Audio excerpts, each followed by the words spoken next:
was delayed. Did you need to do? Was it that hard, or was that dramatic effect? No, dude. My shit don't pop today, so I can't do nothing. My shit always pop. You be popping. I sure do. I thought you were doing that for dramatic effect. No, it legit wouldn't open. It looked like it was made of steel and sex appeal. Ooh, twisted steel. Welcome to WeNeedWrestling. That's Brett. I'm DJ. Oh, that's delicious. Classic white monster. Yeah, man. Had to go with the old school. Yeah. I feel like they updated the can a little bit. It looks so much more modern to me. I'm pretty sure it's been like this the whole time. Yeah? I think, maybe. Even with the blue and the energy, I want to look it up. Hold on. I think years ago. Can I Google white monster in 2025 and not have anything bad come up? That might get you a lot of results that you don't care to see. Yep. Nope. It came up right. Yeah, I guess it is. Same can. It looks like maybe the blue got a little more pronounced in more recent times, but maybe not. I don't know. In these trying times. Yeah. Yeah, but it looks the same. Good. All right, the M, not like that. You ever see the video of the lady that thought that like showed that it was like some like 666? cult shit? Yeah, it just looks like man thing to me. I agree. It does look like man thing. Put two little red circles at the top of the M's where they curve up at the top, and it's just man thing. That'd be fucking sick. They should make a man thing crossover. They should. I'd be into that. Yeah. Fuck yeah. Manster. No, all right. I'm not going to get started. Okay. I'm sure somebody will try to co-op that. Is Manster a thing? I'm sure the energy drinks for men. Oh, that's true. That's welcome to the banter part of the show. That Lumi, the deodorant stuff. I don't know what that is. Okay, so there's like a deodorant company called like Lumi, like Lume, and it's like a cream that you could put anywhere on your body. Yeah. Deodorant cream. Yeah. So but you could put it anywhere on your body, and it's supposed to, it was like marketed as like a ladies thing, where you could just, and it was like a deodorant for any, you could put it on your armpits, you could put it in your more sensitive areas, whatever you need. And it was supposed to work really good. And then they had to come out with, and I'm pretty sure it's the same fucking product, but it's called Mando, because men weren't going to be like, oh, can I get my Lumi cream? Because men are fragile. What about Mambo? Ooh, number 5? No, well, I say Mambo for Ronnie Mund. Munbo. That's a little stern stuff. Oh, how's he doing? I heard he pulled a gag this week. He tricked you. Yeah. Yeah, I didn't listen. I just I read half of a transcript and went, I'm not interested in this anymore. I'm done. Yeah, no thanks. How are you, pal? What's up? I'm good, buddy. Yeah? I'm good, yeah. Good. Yeah. So I can hear. Nothing going on, busy. Got a big weekly purchases segment for the end of the show. I'd say so, yeah. Yeah, you do. You can pay with those for credit cards now? That's still wild to me. So I'm good, man. Good. Quiet week, working hard. Oh, yeah. Adjusted my sleep schedule a little bit, so I'm getting up at 8:30 in the mornings now. Whoa. I know. Listen, I work for myself. Join the club, man. So I've been going to bed, a bit asleep before 1. It may sound crazy to people, but this is a huge adjustment for me. I've always been a night owl guy, and I still am. But I was not doing great on the going to bed early and staying. Listen, I like my quiet time at night. You like living like the song by Slaughter, up all night and sleep all day. Right, exactly. And I didn't sleep super late, but I work for myself. I hit my deadlines. I never miss any of that sleep shit. All day. But when you don't have a set work schedule, it does get a little out of hand. Sure. But I've readjusted a little bit so that I'm up at a more reasonable. Even during the pandemic when I worked a regular schedule, I started work at 9. I got up at 8:58 and would just walk up to my computer. So I start work at 8. My first alarm goes off at 7:25. Yeah. And that's the time that where my if I set my coffee up to brew, it'll brew for me. Yeah. And then my second alarm goes off about 7:40. Yeah. Because I get up, I do about 10 minutes of stretching and stuff just to get the blood flowing a little bit. Nice. It helps. It's nice. Yeah. Just to kind of wake up a little bit. Yeah. Get my coffee. Make a little breakfast. And by make breakfast, I mean cereal. Right. Or right now I have Krispy Kreme donuts at my house. Nice. Oh my god, those things are crack, dude. Amazing donut. They're actual crack. Yeah. For breakfast this morning, though, I had rice pudding, your favorite. I love rice pudding. Sure, I'm happy for you. I had vinos for dinner yesterday, so haven't had it in a while. Yeah. They raised their prices. Oh, no. Yeah. Really bad, or? I mean, no. Everybody is, but... A large cold hoagie's $14 now. Okay, that's a bit. A large hot hoagie's $15. That's a bit. That's a little bit. So they had to do it. Okay, I get it. Everybody's doing. Hershey just announced that their chocolate in stores is going up 26%. Living in America. Yep. All right. Like that's gonna be like 50 cents or more a fucking candy bar, and they're already ludicrously expensive. Out of control. But yeah, so that's been nice. Managing my time because I'm a dude. I love being up at night. I always have. But like, I'll just sit and just like garbage run and just zone out until 3 a.m. on a weeknight. Yeah, I looked. So last night after Dynamite, I was playing some Madden because I just kind of get into it. The new one? Yeah. Okay. It's actually pretty good. I was surprised that like it's kind of good. Nice. And it was like 11:45, and I'm like, oh fuck, I gotta watch Peacemaker. I was like, I haven't watched it yet. And I did. And it was really good. And I like by the end of the episode, I'm like, all right, I'm going to bed. Yeah. I'm good. I'm tired. My sister asked me the other day, she's like, well, you're 36 now. What's like the big difference from a couple years ago? I was like, I'm tired now. Yeah, right. I was like, I find myself, I need sleep. Yeah. Old me. No, yeah. Fuck no. I was a maniac. Right. Now, I remember I need my sleep. I remember working, like when I worked at the fire extinguisher joint, like I started at 6 in the morning. I had to be there at 6 a.m. on the line working. Oh, yeah. And I would still be up till 1, 2 in the morning. Yeah. And I'm like, fuck it, who cares? Yeah. Sleep when I'm dead. That's what weekends are for. Yep.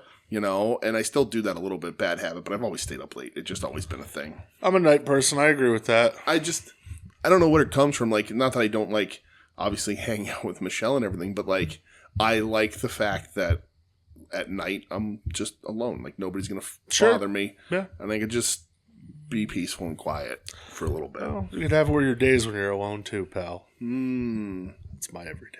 Oh, brought right down. This was supposed to be a happy episode, but instead it's the return of Brett's depression. Oh, man. It's by choice. All right. Mostly. Okay. Mostly by choice. All right. But what was that for? I had to take a sip. Okay, I like it. You have to sip like that throughout the entire episode. Yeah, fuck this is the obnoxious sipping episode. I can't even do it in this cup. No.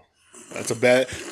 Oh no, you did it. That's a bad sipping cup. That is a bad sipping cup. Get me my sipping cup. It's a good cup though. It's the best gift my mom ever got me. Not life. No. No. This cup is way better than my life has been. Okay. Jesus Christ. You want to know the best thing my mom ever got me? Oh no.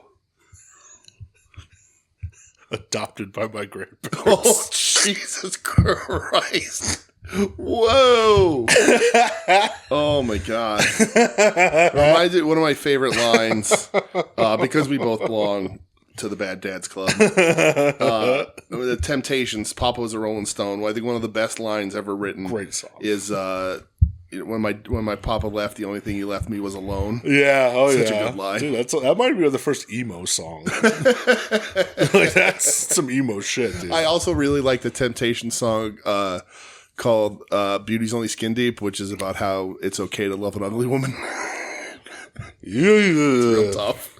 Real hard in 2025. I like that at hungover breakfast on Saturday. Yeah. Good to see you, Ed. Love you, buddy. Yes, you're the best. Ed, you're the best. Maddie. You too, Maddie. I'm sorry. I won't stab you in the face with a fork. Yeah. Even though Ed approved. Yeah. Right.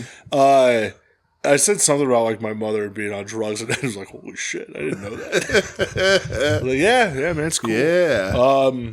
Yeah. But yeah, I don't know. We're off the rails. We're totally now, off the rails. It is really funny when you explain to people like my experience of being like, oh yeah, I was raised by a criminal. Yeah. Like, in and out of jail my entire life. Oh yeah.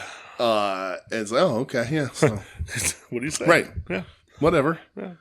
People are always like, well, how'd you turn out like this? It's like, I don't know, sheer willpower. Fuck yeah, unwilling to be anything like them. Really? Yeah, man. Except for my hairline, that's starting to creep up like my dad's. Oh, no. Yeah. When are you going to get a cut? I don't know. You done? You over it? No, I'm good with it. Good. I made it through the summer, brother. This thing's lasting until at least next summer. You got now. a couple trims. A little, but not. It wasn't. Trims. It wasn't short though. It was That's just. true. It was just getting cleaned up a little bit. You're gonna have a fall with long hair. It's gonna feel good. I think so. You're gonna wear a winter hat. It's gonna be flowing out Right. front. I'm telling you. I'm a fall children. You're gonna That's what it is. Oh man, See? fucking Davey. Right. My God, my king. If I could grow that fucking mustache, I would, but I can't. I don't have. The, It's I don't. majestic. I don't have the bushiness of my face. My facial is very Try. fine. Try. I mean, I have. This is the most mustache I can grow. Try. I mean, just shave the sides. Yeah. No, I would absolutely look like a. How like a long pedo. before Michelle would be like, "Hey, get rid of that"? Oh, I've done that to her before. The last time I shaved, which was years ago now. We're way welcome to WeNeedWrestling. I shaved after she went to bed, and I left the mustache. Oh no. And went to bed. Oh no. She woke, dude. You can't do that to her. Yes, I can. She woke up to a surprise mustache. Yeah. Oh. Yeah, and it did not. I was gonna say, how did that go over? Not well. Mm-mm. Oh no. No. I still regret that I had that dumb chin fucking hair when we got married. I wish I looked different on our wedding day. Oh, but you look great. whatever. But all right. You were a blushing bride. That's true. The dress fit me great. All right. Sure did. Let's talk. Jesus Christ. That is hard getting out of it afterwards. I looked like such a bag of shit at your wedding. No, It was you cool. didn't. Oh, great. No. I was wearing a black suit with purple. Yeah, and Kurt was wearing a purple suit Yeah, with black. we were just opposites. inversed. It was awesome. Yeah. And then Doug wore a fedora. Right, and we did the Four Horsemen Yeah, pick we did. together. I love that picture It was so good. It was much. the best. Anyway, Oh, that picture's great. I guess let's talk wrestling. Who gives a shit about our personal lives? Oh, that's true. If we don't, why should you? Right. Oh boy.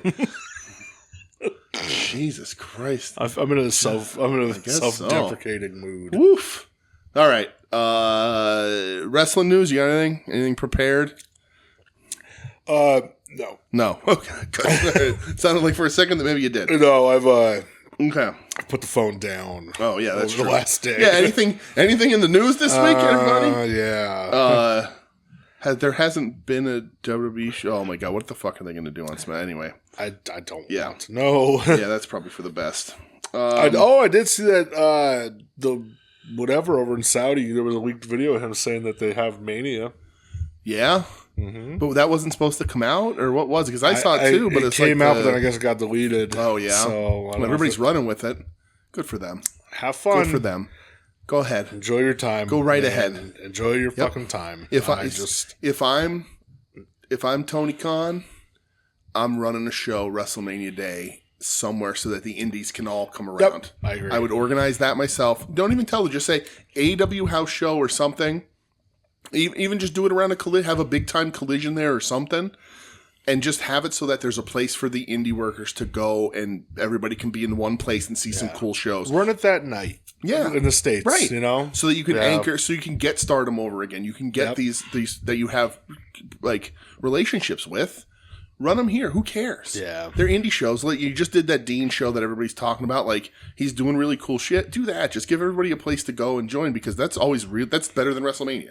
It's the best thing about 100%. WrestleMania weekend is being able to shows see that around shit. it. I agree. Anyway, except for when somebody shows up to sell a bunch of WrestleMania chairs and then says a bunch of words you're not supposed to say.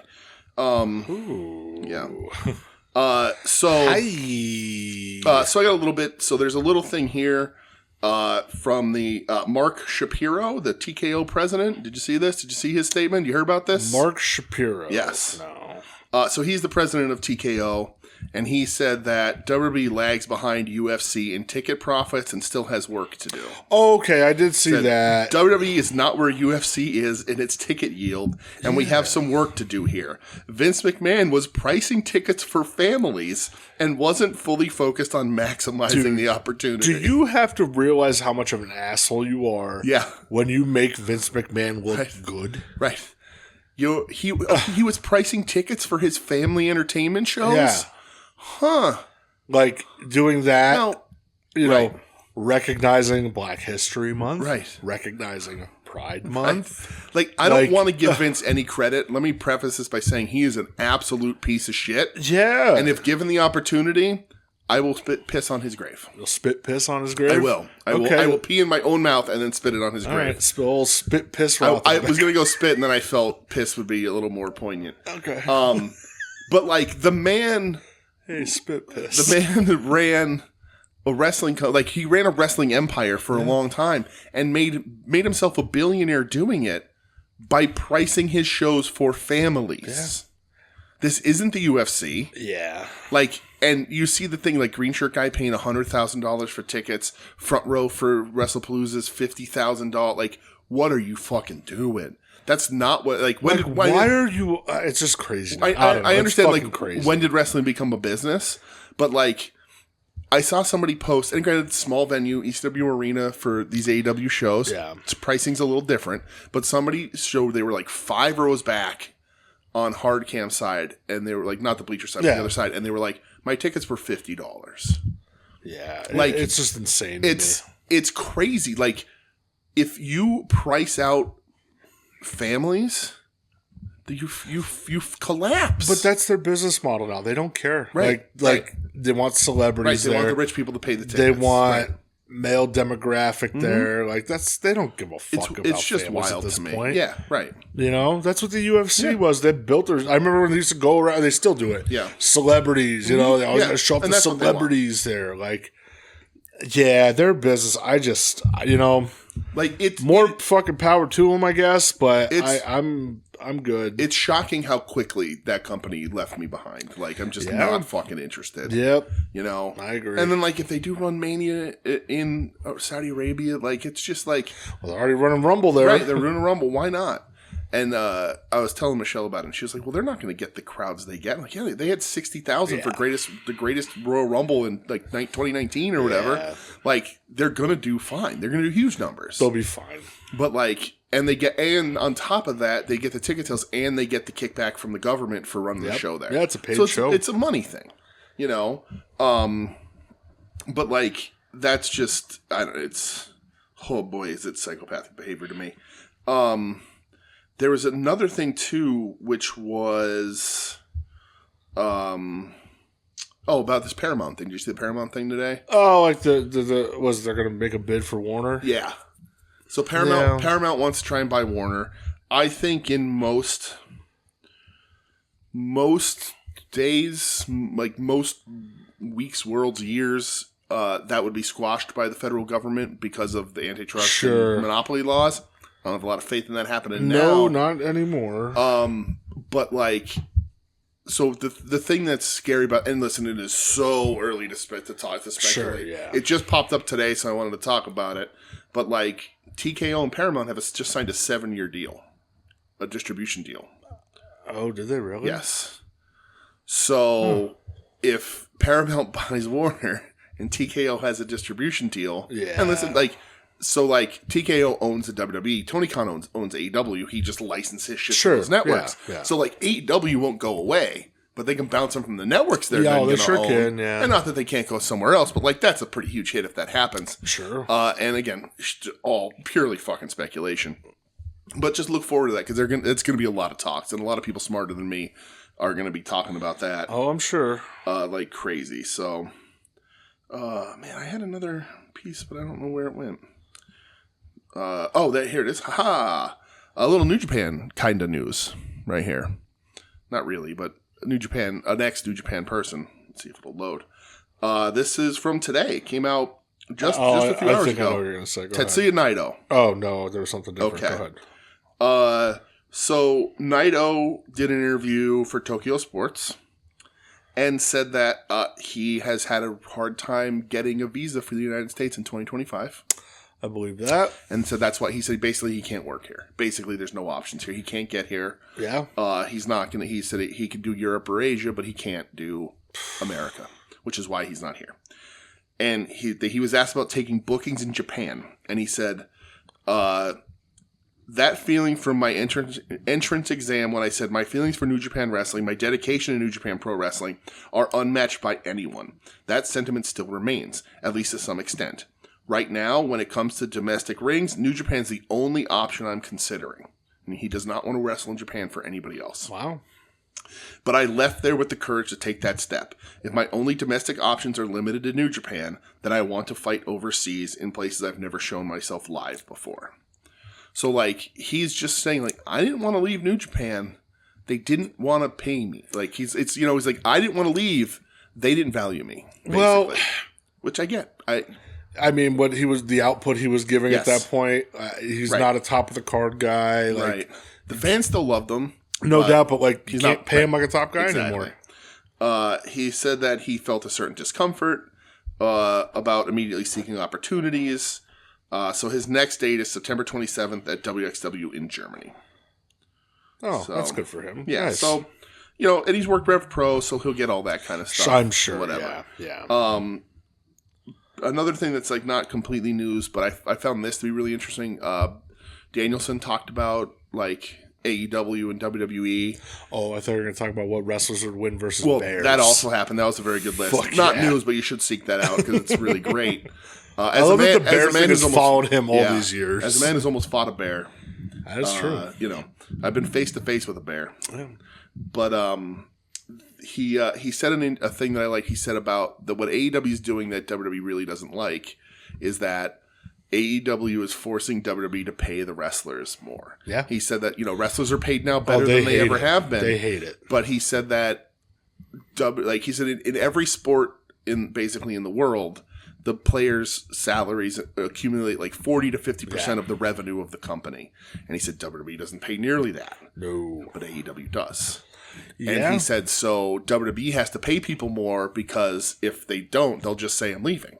Like, I'm just going to go make more money. Well, remember there was the talks when Swerve signed his deal, like how like reset the market a bit and how WWE was pissed about it. And that's why they want him out. Yeah. It's not about TV ratings. It's not about anything else. It's that they can't hamstring their talent because they have a place to go if they want to get more money. Yeah. If WWE lowballs them, and not everybody, TK shouldn't be taking everybody, but like these top stars that, maybe you don't want to pay him. You think, I think Edge is a good example. Like, I don't think Edge's output is great, but Edge was very much told, like, we don't think you're worth this. Yeah. And then Edge went and got more money. But, like, very easily, the Sami Zayns of the world, if they ever even want to leave, but, like, there's enough people. Like, Naomi went back, but Mercedes fucking didn't. Sure. And it's like, AEW resets that market, and that's what pisses them off more than anything, is that they have to pay wrestlers a fair fucking share. Yeah, they don't like that. They do not like it. Not fans of doing that. They don't like it at all. Yeah. The only other piece of news I had, I guess, was you said New Japan before it popped up. Yeah. I saw Shibata officially, like for the first time, confirmed that he was banned from New Japan for wrestling. Crazy. He said he wanted to be Tanahashi's last match. Yeah, it's such a bummer. He should be. But he said, nope, I can't do it. Did he say why? Is it because of the thing with Ren Narita? Yeah, absolutely it is. That's why they banned him. He hasn't been back since then? No.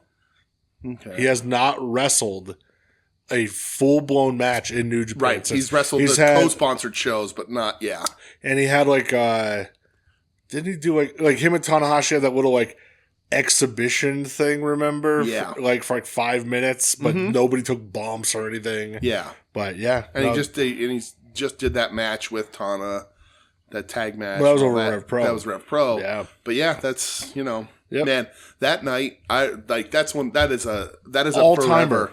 A forever wrestling moment for me. Yep. When he's supposed to have that grappling expo with Ren Narita and he just yells at him. He's like, fuck it, we're doing this. And grabs the mic and said, you fucking ready? Yeah. Yep, let's go. Incredible. Are you going to stop him? Right. Nope. Yeah. Really, really awesome. Fuck yeah, Shibata. He's just fine, though. Yeah, just fine. Just fine. Just fine. It's not a bad thing. Sad news for some people. Probably better news for playgrounds everywhere. Jerry Lawler suffered a stroke today. Ugh, damn. He's communicating. They said he's at home, so who knows? He's had some health. He's getting up there. I mean, the man had a heart attack on television. So that is true. Yeah. But I think the anniversary that just passed. Yeah. Listen, my opinion on the man is very well known, and he's a dirtbag. You love him, but But big time piece of shit. But whatever, a legend, I guess. The other thing, did you see that MVP talked about why he wasn't at Forbidden Door? Yeah, because he's a convicted felon. He said they had me fill out the paperwork, and they were like, have you ever been to jail for longer than this? And he's like, I did 9.5 years. I was honest. And they said, you can't come here. Yeah. God bless. God fucking bless real MVP. one, man. Oh, dude, absolutely. That's a real one for sure. Yeah. MVP's the fucking man. Who the hell is Crystal Marshall? She was in WWE for a bit. I think she was, and by his words, Marcus, she was a part of the blackest moment in WWE history. Okay. When it was, I think it was, she was getting married to Teddy Long. That's when, who was it? Was it 112? Did like the singing or whatever. Remember we watched it? Yeah. Uh-huh. Okay. Jeff Hardy was breaking it down and shit. Yeah. Uh-huh. Yeah, that was Crystal Marshall. Okay. She was supposed to get married to Teddy Long. Yeah, okay. Well, good for her, playa. I guess she's coming back? I don't know that anybody's clamoring. Coming back to what? To wrestling. Oh, boy. I don't know. Cool. Like, why? All Caribbean wrestling promotion. So, there you go. Cool. Her family's from Barbados. She's first generation American. So, there you go. Okay. Good for her, I guess. Have fun. I like these articles where like, former WWE star. And I'm like, who? Yep. Like Newsweek. Former WWE star announces return to ring. And it's on Newsweek. Former WWE star. That's Crystal Marshall? Yeah. Oh, well. Yeah. All right, I'll leave that just in case you can talk about it. All right, I guess we're good. That's it for news. Boop-a-doop-boop-pew. Well, let's get into some gosh darn wrestling. All right, did you watch any WWE this week, Brett? No, I did not. Do you want to talk about any WWE this week, Brett? Didn't AJ Lee come back this week? Oh, she did come back. Was that Friday on SmackDown? Yeah. I don't care. Yeah. I'm just so fucking listen to out. Final Wrestling Place. I think they covered it pretty well. And it's like, you're all misremembering who and what she was. Yeah. Not that she didn't have a place, not that she didn't do a good job with what she was given to do, but like, you're not like, what are you doing? Yeah. Where are we going? She looks good. Good for her. 100% looks great, but... And she does a lot of great work for therapy and suicide awareness and mental health. Like, all that's awesome. But also, you're coming back for a paycheck for a company that you said ruined your life, put you on the edge. You were forced you to do sexual storylines that you were uncomfortable with. Fired your husband on your wedding day. Right. And again, same thing with like Phil, where like the people you had the main problem with then are now the people in charge. Yeah. Like Phil said, like, oh, my problem was with the fans. No, it wasn't. Your problem was with Hunter and staff. Yeah. But hey, listen, I get it. If there's enough zeros on the paycheck, maybe I'll sacrifice everything I stand for too. I mean, I'll sell out. Generational wealth, whatever you need it though. I'll buy in. Right. Fuck that. That's but. Well, since you bring that up, WWE. Since you've been gone, yeah. Great song. Uh-huh. I'll start us off with a question. Okay. I'm going to follow it up with a question. A question from Tim Taylor. Oh, Timsy. Did Tim not send one in last week? He did not. Well, what's he doing sending it in this week? Like, I don't understand. What does he think this is? Get him. Open door policy? Get him. Good Lord. And now the Tim Taylor question of the week.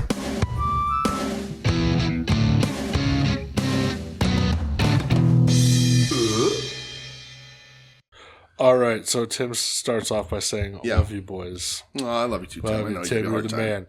Another lighthearted question, and it's a would you rather? Would you rather watch John Cena play all of the roles that Dave Bautista has done, or watch Dave Bautista play in all of the roles that John Cena has done? That's hard. I don't know if I could picture Batista as Peacemaker. Right, that's my problem. I could picture Cena as Drax. I don't think you'd do as good of a job. But I could that's true. it. You know what? Cena would probably be a better comic book accurate Drax, where he's just a big jack guy who's stupid. Yeah. But I don't know if he'd get the comedic timing. Like, I think Batista's a better actor. I don't know that Batista, like Guardians of the Galaxy, obviously they're better. Like, but I don't know that Batista could carry Peacemaker like John does. He does a really good job on that show. He nails it, yeah. What do you think? Trying to think what other movies they were all in. Batista banging Amy Schumer in that one movie. That's exactly where I was going to go. See? As a stand-in that's a role for Cena.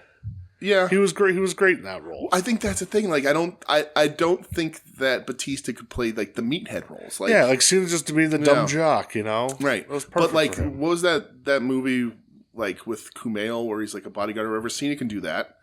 I think Batista has had blander roles that Cena could do. Like, they're just like generic, just muscly action guy. But then, like, Batista's been in bigger hits. Wasn't Batista in that one where it was like, "Don't answer the door" or whatever the fuck it was called? Oh, yeah, I never saw that, I never saw it. I always wanted to, but I just never watched it. Yeah. I think Batista has more range. Batista has more range. But I also don't think that Batista could become, and listen, we'll let him prove me wrong, but to become the leading man like Cena kind of has for some of this stuff. And I don't see Batista being Jacob Toretto. Ooh, I could see that. Yeah? Yeah. I would believe that Batista and Vin Diesel are brothers more than I would believe Vin Diesel and John Cena are brothers.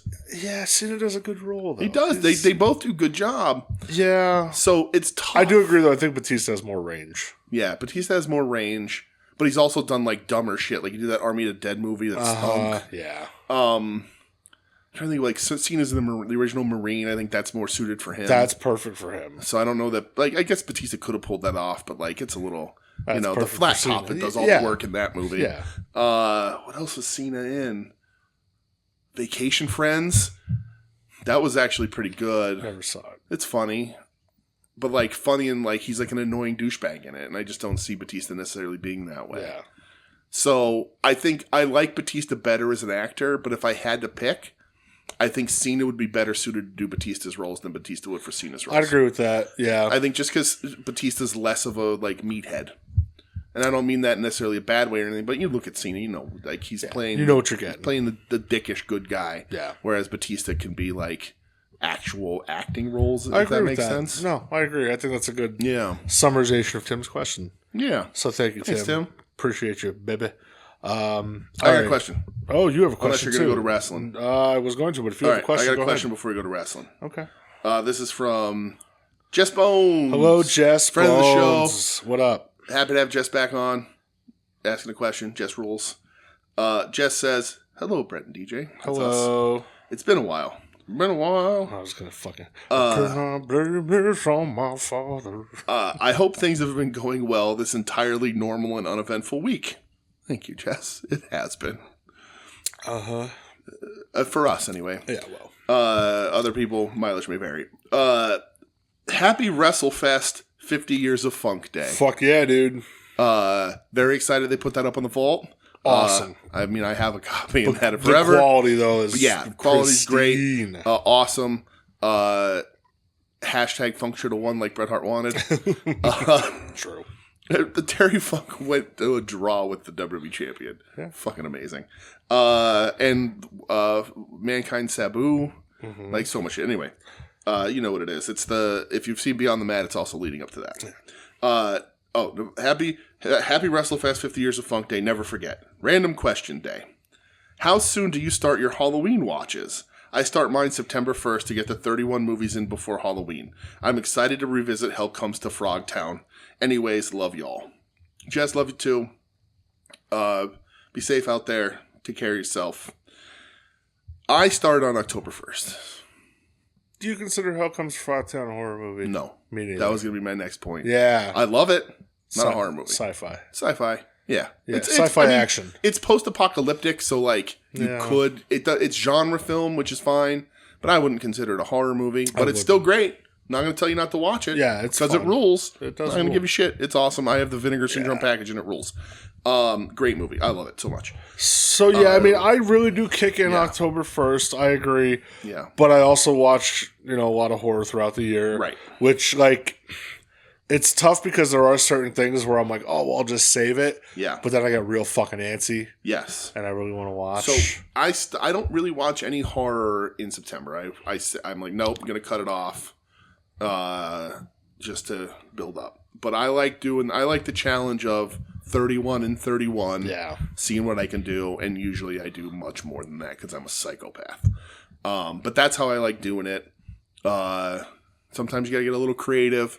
Sometimes you got to watch Straight Edge Kegger just because it's like 70 minutes and you got other shit to do. Sometimes you got to skip a day and watch 3 on a weekend. Yeah. 3 on a Saturday. That's like Michelle's MO. She likes to just marathon the weekends. I'm kind of with her on that, I think. I don't know. I have a hankering to do that. Yeah. But then, college football gets on. Yeah. I'm like, fuck, I want to watch Penn State. I have a movie on every day of my life. You rarely, like, not every time, obviously, start to finish, but, like, I watch at least 20 minutes of a movie every day when I'm going to bed. So, like, that's always in my mix. But, yeah, I start October 1st because I like that. I like the pressure. But also, I just regularly, if I had to pick a movie, I'm going to like, let's look at horror movies first because they're my favorite. Yeah. And I do the Mind Melter, the Important Cinema Club, Halloween, 24-hour Halloween marathon, which I'm going to try and do again this year. I can't do that. Maybe. I can't do that. To see. It might be on our anniversary that'll put a wrench in. It might be the day after, though, so all bets are off then. Who gives a shit? Your anniversary's the 13th, The 13th, right? yeah. Oh, it's on a Monday. Oh, it's a Monday? Sweet. The Mind Melter is that Saturday, so it'll be the Saturday before 11th. it. Oh, good. Good. So, but yeah, and Hell Comes a Frog Down. Jess, let me give you a preemptive salute to Sandal Bergman. Babe. Also, Valeria in Conan the Barbarian. Just a wonderful, wonderful lady to put eyes on for a few hours. And Roddy Piper's no slouch. So, It's true. Yeah. Yeah, I need to start, like, I don't know. I need to, like, categorize my days for what I want to watch when. That helps. We have to pick out, like, Thursdays. We do. Like, certain ones we want to schedule watch. Yeah. Smile 2, because we got to get Michelle to see Smile 2 still. Fuck, yeah. And whatever else. There is a movie coming out October 24th. I don't know if it's coming to streaming. I know Shudder got it, but I don't know if it's going to theaters or not. But I'll put it out right here. Tina Romero, George Romero's daughter, made a movie called Queens of the Dead. And it is starring, her name escapes me right now, Katie something or other. She's in Love Lies Bleeding. A lot of other things. I like her a ton. It is a zombie outbreak in a drag bar. Oh, wow. And so I know Margaret Cho is in it. And a couple other people, and Katie O'Brien. Katie O'Brien, Love Lies Bleeding. One of my favorite people to watch. I think she's one of the most radiant people I've ever seen. Love Lies Bleeding was great, not a horror movie, but really awesome. And she's super cool, and she'll be in a lot more stuff. And it's George Romero's daughter making a zombie movie, so I'm very excited. Tom Savini's in it. Yeah, of course. I mean, it's just what it is. You know what you're getting. All right, perfect. Added that to my watch list. And then, who else? We got the new Conjuring, which takes place in our neck of the woods. Yes, it sure does. So that's going to be popping off and whatever the hell else. There's a lot that I want to watch. There's a ton. A lot of old stuff I haven't seen. A lot of new stuff I hold off on. I try to, like, throughout the year just keep adding to my letterbox, and then, like, one day I'm just like, shuffle. Mm-hmm. First thing comes up, all right, let's fucking rock with it. Perfect.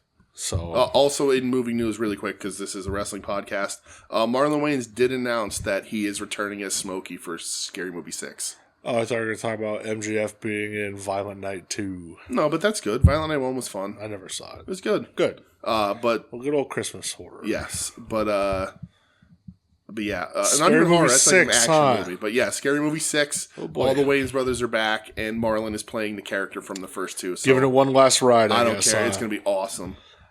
He already said they're spoofing weapons and a couple other things. I'm so sure. Fuck you. Very excited. I guess I'll be back for a scary movie. Guess Scary Movie 1 and 2 are awesome. They're a lot of fun. I agree. They are. But all right. We good. We're going to get to wrestling finally. Let's do it. 30-some minutes into this podcast, let's actually talk more real wrestling that we watched. All right, let's do that. Let's go. Where are you starting? Of course, AEW. Collision. Yes, we're colliders. Jon Moxley versus Daniel Garcia. Yeah. I thought this was fucking awesome. It was awesome. The crowd was fully behind Daniel Garcia. Yeah. There at one point he locks in the Dragon Tamer. I think that's what he calls it. Yeah. And I was like, oh fuck, Mox is gonna tap. Yeah. Here it is. It's gonna happen. Yeah. I thought Moxley in this match was fucking awesome. Doing the pile driver with the middle fingers to the crowd was awesome. Fantastic. I got one gripe. Sure. He did not sell that apron pile driver long enough. No, he didn't. He got dropped and he was like back up like a minute later. I'm like, dude, come on. So I like this match a ton. That was probably the best of their three. Yeah, easily, for sure. So, but here, going into this match, I was like, if Danny doesn't win here, what the fuck? He's cooked, man. I was like, this is 3 times. They're back-to-back weeks. He does the promo. I got to beat you, blah, blah, blah. Yeah. Like, white meat babyface, all that. And I was like, what's the point if he's not going to beat him here? Like, he has to beat him here. This has to be the victory. And he doesn't. And I'm like, well, what do we have going on? Well, after the match, he kind of shoves away Daddy Magic. And I was like, why? I was just like, why should I care if he can't beat this guy? And then they, storytelling. Yeah, see, you gotta be patient. I mean, I yelled at somebody, one of my younger friends, and by younger, I mean 4 years younger than me. Yeah. The other day, I was like, you gotta have some fucking patience with things. Yeah. It's like, stop with this, instant gratification. Sure. And I get it. Patient. Listen, this isn't some secret code to know where this was going after he loses this match. No. But I was just like, if I get the matches got better and he got closer and closer, but I'm like, you should beat the dude. But whatever. It's the old, we'll talk later. Yeah, we'll talk later. Big Bill. It was a really good match. Yeah, I thought it was fucking awesome. Big Bill cuts a promo talking about Philly scumbags, blah, blah, blah. Shut your mouth, Big Bill, you piece of shit. Mm-hmm. Say he's from New York City. And there's another guy from New York City who likes to run his mouth, but he hasn't been around. Yes. Eddie Kingston. Yes. So he calls out Eddie Kingston. Mm-hmm. I don't love this. So, I don't like this. Okay. Why? Why do we have to call Eddie out? And we're doing this to Big Bill? Yeah. The story's already written there of who Eddie can fight when he comes back. I know. Or be involved with. So, I think... So, I don't completely disagree with you. I think the right move there is the pop when his music hits for a surprise, right? Like, he comes in after the Death Riders. The Death Riders have an advantage. Music hits. Whatever building you're in, roof comes off the place, right? I like Big Bill. I think the match will be good. Nothing against him. But he's like, I'm the king of New York, whatever. They don't have a New York show coming up, really. Yeah. Which is weird.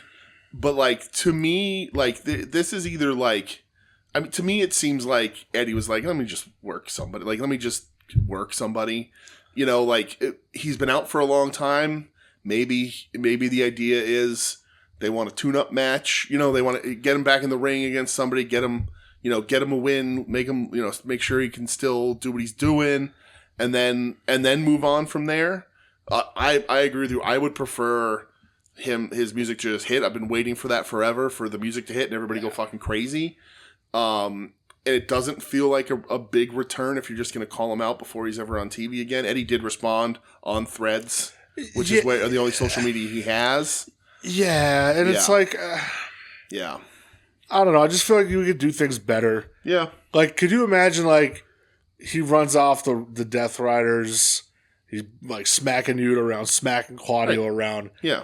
And then he just gets face-to-face with Moxley, and, who knows where it goes. So, my dream scenario is, especially now with what we're going to talk about on Dynamite, is who's gonna lead the group, because people are out hurt and whatever. And it's everybody's gonna freak out for Eddie. But watching his workout videos and knowing how hard this recovery was for him, and how he talked very openly, I don't want to do this shit. This sucks.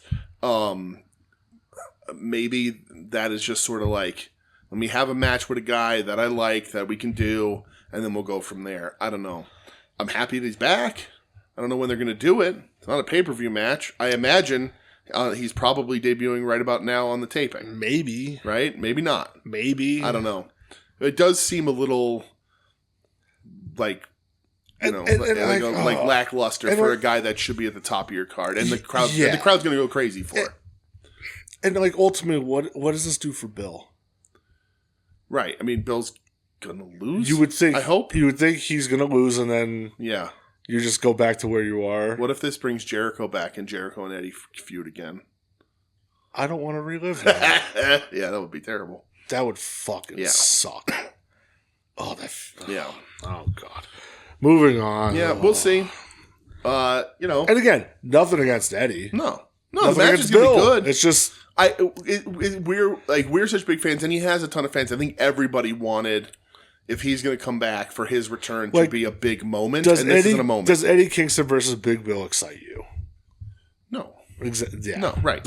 And that's the thing. Like, everybody wants a big return for a guy that should be at the top of their card. That especially loves. because that top of the card now it's lacking with the fucking Death Rider, with no Omega, no Ospreay, no Swerve. Like, if Eddie's ready, fucking take the goddamn training wheels off. Go with it. When you listen to Eddie, talk, when you listen to Eddie talk, you know that like sometimes he has weirder ideas about what he wants to do, and he's kind of like, I don't need to be this. I just want to have a match. I want to go to Japan. Like, whatever. You know, he says all that stuff in the Cesar Bononi videos. So, like, I know, but like, goddamn, utilize him. I agree. I don't know. I agree, but maybe just devil's advocate. Maybe part of it is Eddie.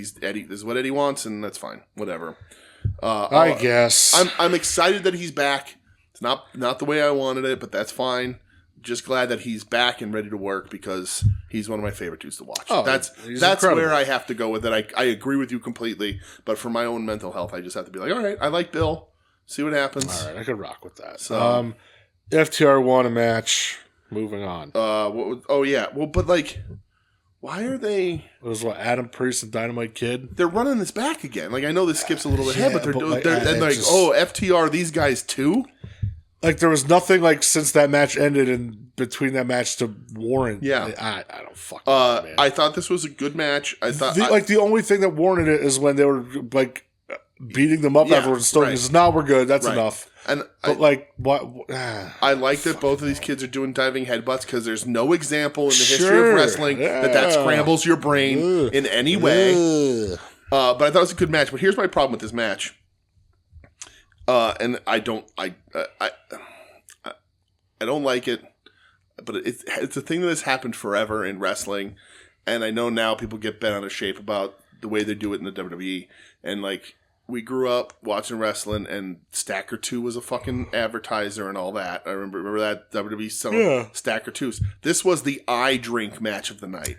Yeah, they've been doing this for a couple weeks now. Yeah, I didn't like it. I was like, that's dumb. And then Shivani Reese says it, and I'm like, And I get it. It's Stacker 2. It's been there forever. Just wrestling, man. Right? It's been there forever.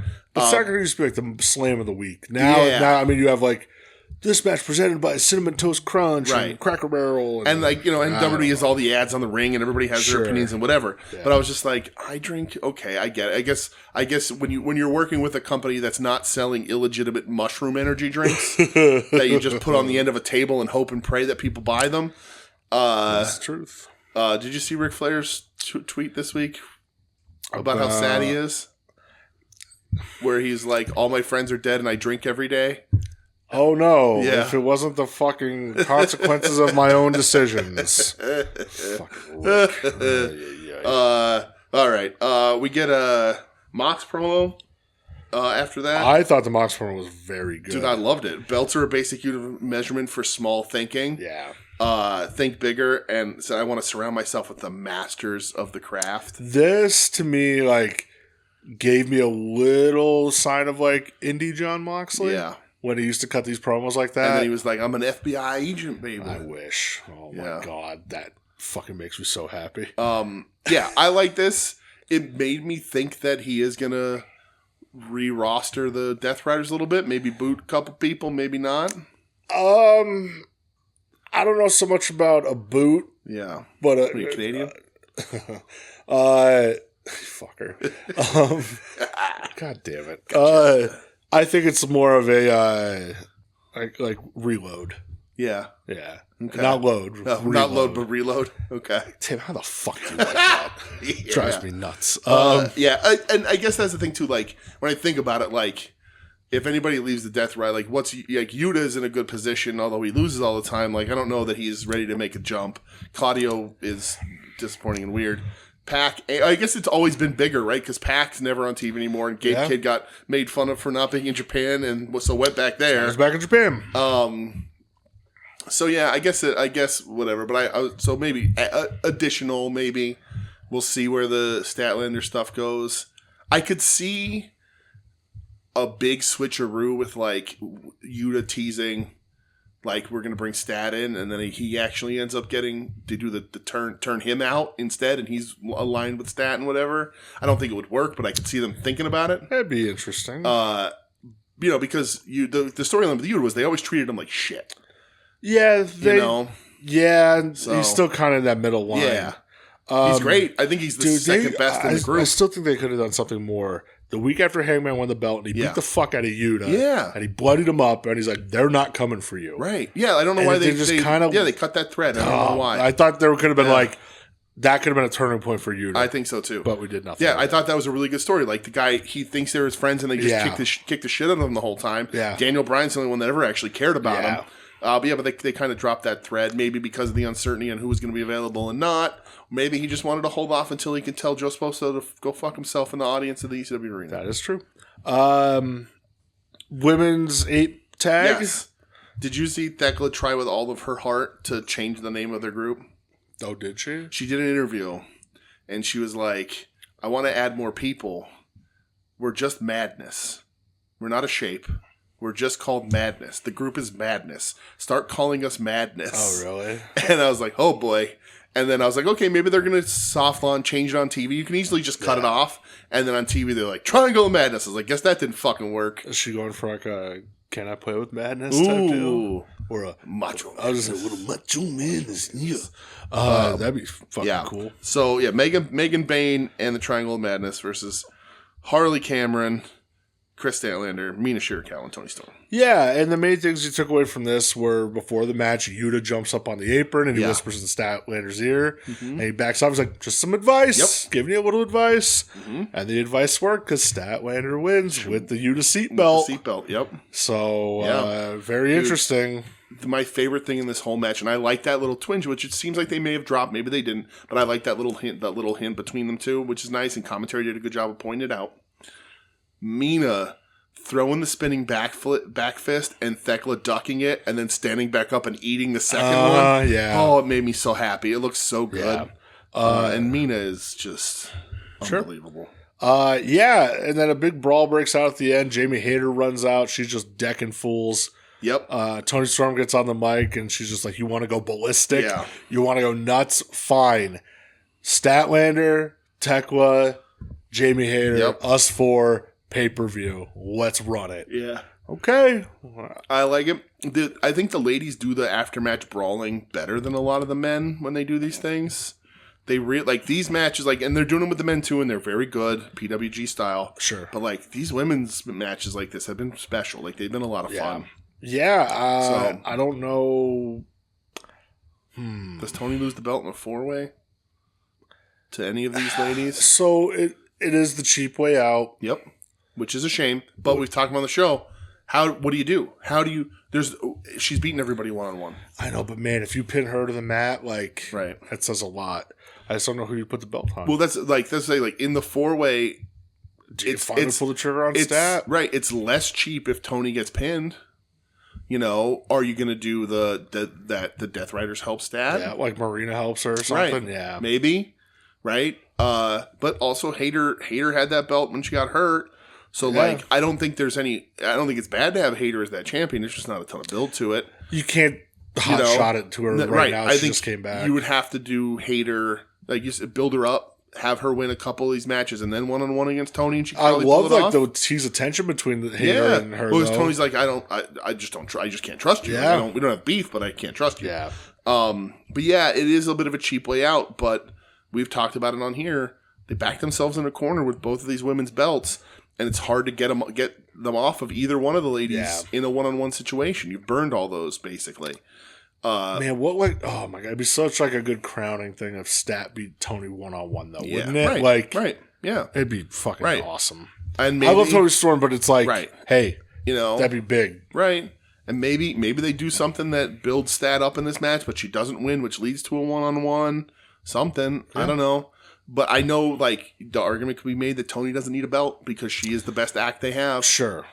But you got to have her lose the belt without losing any steam. That's hard. It's tough. When you're this far in, it's difficult. Yeah. So, we'll see. The Kyle Fletcher promo. Yes. That guy is fucking awesome. He said in this promo that he's going to be TNT champion for a really long time, which made me believe he's not going to be. It feels like it, especially like at the end of the show, made me really think about things. So I don't know how much of a legitimacy there is to this. It came out today that Wardlow was supposed to be versus Hangman at the pay-per-view, but Wardlow ended up tearing his pec. Yeah, on his first time back. What? He didn't have a match. No, it was just that little brawl thing. What? Brett, you're not a doctor, right? Well, I just play one on TV. Yeah, you're a doctor of style. But what can an athlete do to himself that causes really frequent, very bad muscle tears? Muscles tearing off the bone? Oh, I don't know. I wish I had a soundbite here. Steroids are awesome. Interesting. Allegedly. This is another dude, allegedly, terms of service, blah, blah, blah. This is another dude that you can't trust. Like, if he's healthy again, what are you going to do? Like, and granted, he was not like he was going to beat Hangman. I don't even know if he'd give Hangman a good match, honestly. But, like, you can't trust this dude. It's unfortunate. I think Wardlow had a ton of potential. He had a lot of momentum behind him. The fans want to like him, want to watch him. Fucked him. Yep. Hard. Then he ended up getting more momentum behind him. Yeah. And then they stopped it again. It just... Yeah. And he never recovered after that. So after the second one. Yeah. Never recovered. But yeah, this Kyle Fletcher promo, I loved it. I just... And listen, the dude's fucking got it. No matter how long the injuries are out that are happening or whatever, like, there's only, no matter what dumb fucking Stevie Richards has to say, there's only so long you can, like, be like, keep this guy down. He's breaking out. So TNT title is great. It seemed like the right option. It was the right option at the time, but it immediately blew past, and it's like, no, this is. Yeah, we said last week he's already bigger than it. Right, he's bigger than it. Yeah, and this shows it. And I was thinking about this. I think for him, with his character, it works better for heels in general, but like with his character, I think he could give up the TNT title and not lose, and just go, you know what, this is too fucking small for me. And walk away. Like, we always say, like, it's so hard if you give up a belt, you know, like... It's tough because it does, like, diminish that title. But I think his character, the cockiness, can just go, I don't need this. This is small potatoes. I'm better than this. Yeah. And then, you know, and you know it, but you know what I mean? What if he just hands the belt over to, like, Josh Alexander? That'd be very funny. I have to focus on this. You can have this, you know? This is yours. You can do this now. That'd be very funny. Question for you. We got a Juice and Gunn interview. Dude... I could not be less interested. Right. I just who cares? I was trying so hard to defend Juice, and I think he still looks good in the matches and everything. And they're like, no more cardboard cutouts. Bad idea. Yeah. Terrible idea. Like, you're just going to be a wrestling tag team. We're going to be serious guys. Like Juice had so much potential. This is a bad idea. But like, does this mean the injuries are really, really bad? Like, this means that those two aren't coming back for a long fucking time. Tony Khan, it was like a month or two ago, he said, you're not going to see Jay White for a long time. Well, I mean, they keep it tight-lipped, and I understand, but what could this be? The official AEW, every injury is fucking catastrophic. Yes. He said, like, you're not going to see him for a long time. And I think Colton, he blew his knee or his ankle or something. Crazy. Like, they're going to be at a long... For them to do this, like... They're just like, we're not going to blow your load on. Yeah. We're just going to, you know what? Maybe you guys will wrestle. They probably won't. And we're just going to waiting for these guys to come back because they are a unit. But like, it is disappointing to be like, the only thing that's interesting about us right now, we're going to get rid of. It ain't going to work. You're not going to fit in this division. And it stinks because I still think Juice was wrestling really good. But yeah. Honest, dude, I'm not like. Yeah. Lend him to fucking New Japan for World Tag League. Yeah. Like, not a bad idea. Honestly. Like, yeah. Well, that's not till, they're not juniors, and the World Tag is until next year now, right? No. World Tag League? Yeah. It's in the winter. Is it? Yeah. Oh, okay. Yeah. Junior Tag League is next, right? No, they do Junior and World at the same time. Oh, do they? I'm pretty sure they do, okay. Yeah. But like, toss them over there. You're not doing anything with them on TV meaningful at all. Yeah. Like, if they want to, like, listen, Juice had a name in Japan. You know, the fans are familiar with him. Just, I don't know, go do something over there. Yeah. I get it. You might not want to be away from Tony. But hey, fuck it. Maybe send him over there. Maybe Tony can go do some Stardom stuff like she did after she lost at the London show last year. She went and worked a bunch of Stardom shows. Like the end of November. Yeah. Woof. But like, there's nothing there for them. Right. So I agree. Just, I don't know, maybe just go do that. Mm-hmm. Take time off, go do that, stay active, stay working. Not a bad idea. You know? Yeah. Let the gun that's healthy get some experience over in Japan. Mm-hmm. Why not? Not a go bad for idea. it. Yeah. He's a former like Bullet Club member, so go for it, man. Sure. Konosuke Takeshita versus Mark Briscoe. Yes. Konosuke Takeshita is like, I almost sound like a broken record. Yeah. I can't get enough of the dude. He's probably at the end of the year going to be the best wrestler on my list. Yeah. He's the best. I thought this match was fucking awesome. He's the best in-ring worker in the world right now. Yeah, I did. I really enjoyed the match. Mark Briscoe's a guy that you cannot have a bad match with. No. It's the ultimate he didn't look overpowered at all. Towards the end of the match, though, you do get the run-in from MJF, which everybody was shocked because he literally just got married the night before. Yep. So him and Briscoe, Takeshita ends up winning. Yeah. The most interesting thing out of this is when MJF is beating up Mark Briscoe after the match, and Takeshita fucking pulls MJF off of him, and he gives him a little shove, like, "Hey man, what are you doing?" I thought, "Oh shit!" Yep. Like, you're testing the waters for a Takeshita face run. I mean, they have to do it. It has to happen. They have to do it. I just hope you don't wait too long. He's matched up in the Continental Classic tournament or the Unified Champion tournament. Dumb thing they're doing, the three-way. I fucking hate this. Like, is the Continental Classic not happening? No, it's gonna happen. Why is Okada in a tournament for his own belt? Like, it's so stupid. You should make it a 4-way and just have Okada and then the three guys who win this tournament, or just here's your two qualifiers. Right, you two, you're in the match with Okada at the pay-per-view. Right, very weird. Very weird. Dumb as fuck. Very weird. Tony likes a thing, yeah. And I'll be honest, I didn't love the end of this. Okay. Where Max is on the mic, and this was good, Max. You got good, Max. You know, just he's like, you're a piece of shit. Like, yeah, I want you at the pay per view. Blah blah blah. You know, Max, like you just signed your death warrant. Yeah, like when he's like this, I think he's very good. Yeah. The thing I didn't like. When Max is like, you name it, time, place, stipulation, I don't give a shit. And he's like, I'll tell you later. I hate that. Yeah. He's like, I got so much going on in my head that I can't think right now. I'm just like, dude, no. Yeah. Like, it's real simple. Pay-per-view, dog collar. Dog collar. Like, fuck it, or that cage match, something. Right. Anything. Yeah. Not right. Ladder match, tables match, falls count, the Texas, anything. They're all out there. We know what you're doing. Yeah. What do you very weird. I just strap match. Do a fucking strap match if you want. Yeah, like Yappa Pie, coal miner's glove. Well, now we're talking. Any of those things. Yeah, I just like I was like, oh, it just like it was kind of like a wet fart ending. Yeah, because like the crowd's hyped. The crowd's like, hot. Oh, okay. You know they're hot. I guess we'll wait. Fuck it. Like here's what it is. You know, and the crowd would have popped big for and we it. Still don't know, do we? They're taping Collision tonight. Yeah, but they didn't do it on Dynamite. No, so they just said Mark Briscoe will make his decision, and we'll hear from MJF about Mark Briscoe's decision. Like, cool. You couldn't listen. I that ending is bad. I appreciate that they're trying to beef up Collision a little bit with some entertaining things. I'm totally okay with that. But not this way. You end the show with a hype announcement. Right. Boom, graphic pops. Especially because pay-per-view. The pay-per-view is a little down. Like not the most exciting card they've ever put together. I just don't like it. It's still going to be good, but yeah, like they had a really hot moment, and it's like, no, you do it now. Yeah, but I get it. I think Tony's instincts, which good or bad, I don't particularly love, but whatever. But I think Tony's instincts are the Collision is the last show at the ECW arena.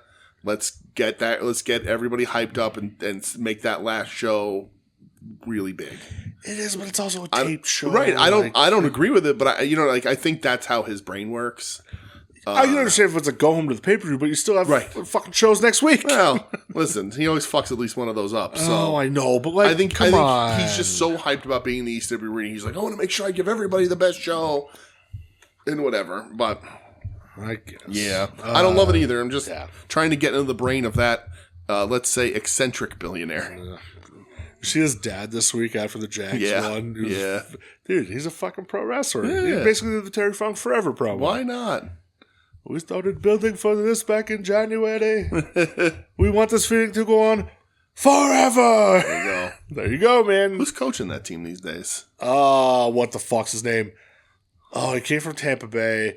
I can't think of his name right now, but he has the worst fucking introductory press conference. Marty Schottenheimer. No.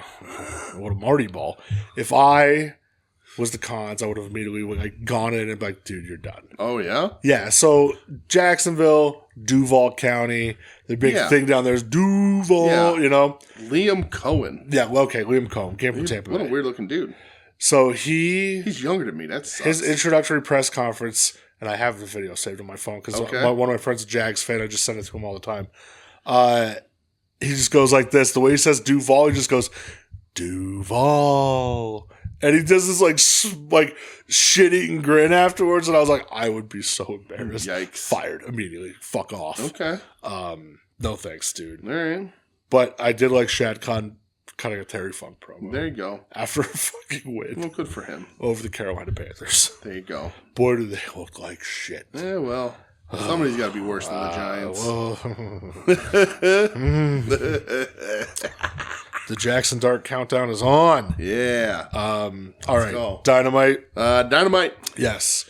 Kicking off with Hangman Adam Page versus Josh Alexander. Dude, what? It's like Josh Alexander's like, oh yeah, I could do this. Yeah. Fuck. Dude, he got dumped on his fucking dome right on that concrete. Yeah. Yeah, it was a lot of fun, man. We're throwing exploders into the rail on the ramp in the opener. Why not? Okay. Sure. Let's go. Fucking do it. Yeah, this was awesome. Yeah, I thought so too. Yeah. Josh is like 6 guys down in the Callis family. It was a good match though. Like I like this a lot. Me too. I like Kyle Fletcher coming to the ring afterwards and Hangman just being like, you are me 6 years ago when I had that match against Chris Jericho. Don't fucking say that name, Hangman. Nope. And he's just like, leave them behind. Yeah. I like he played into the no socks thing with the crowd. It was cute. Yeah. He said, if you're going to do it, you got to do it alone. Me and you. Yeah. So when Fletcher was like, you think I need them? Mm-hmm. I was like, that's not going to lead to anything. I know, but damn, they're still going to interfere.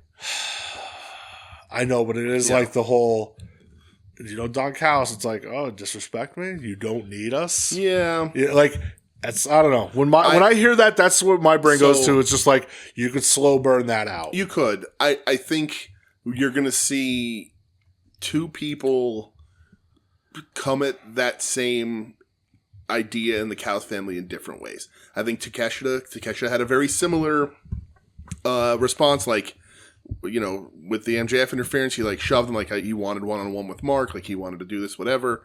I think you're going to see similar treatment for Fletcher and Takeshita through the Callis family, but Fletcher is going to be into it and Takeshita is going to have enough of it. And they're going to turn Takeshita out. And then, because Fletcher's too good as a heel right now, they need bad guys at the top, especially with a champ like Hanger. He's not going to beat Hanger at the pay-per-view, but it's going to be something, and we talked about this a few weeks ago, it's going to be something where, in a year from now, they're going to be like, their first match was here, and Fletcher came so close. Sure, we'll see what happens. You want to talk about the women's tag team match? You don't want to talk about the Bucks at catering? Yeah. Why didn't everybody run away from Mox? I know everybody's talking about it, but why would the Dark Order be like, yeah, we're cool? Very weird. And also Brandon Cutler back on TV. Get the fuck out of here. Yeah, no thanks. Yeah, no thank you. I don't know. I don't look too far into it. I don't know. Yeah, it's just, I don't know. I didn't like it. Whatever. Mox working with the Bucks is the worst stuff. That the matches are good, but I just don't. Whatever. Yeah, it means to an end. Yeah, that's the way I look at it. Yeah. Mercedes. Oh, that's Mercedes and Enemy versus. Oh my God. Mercedes Moné and Emi Sakura. Super pumped that Emi Sakura is back on Yeah, TV. fuck yeah. Even though it's just going to be for this match, and she's going to disappear Of for course. a year or I love more. her wearing half of Mercedes' belts. Right. I thought that was Awesome. very funny. I love Emi. One of the best. She's great.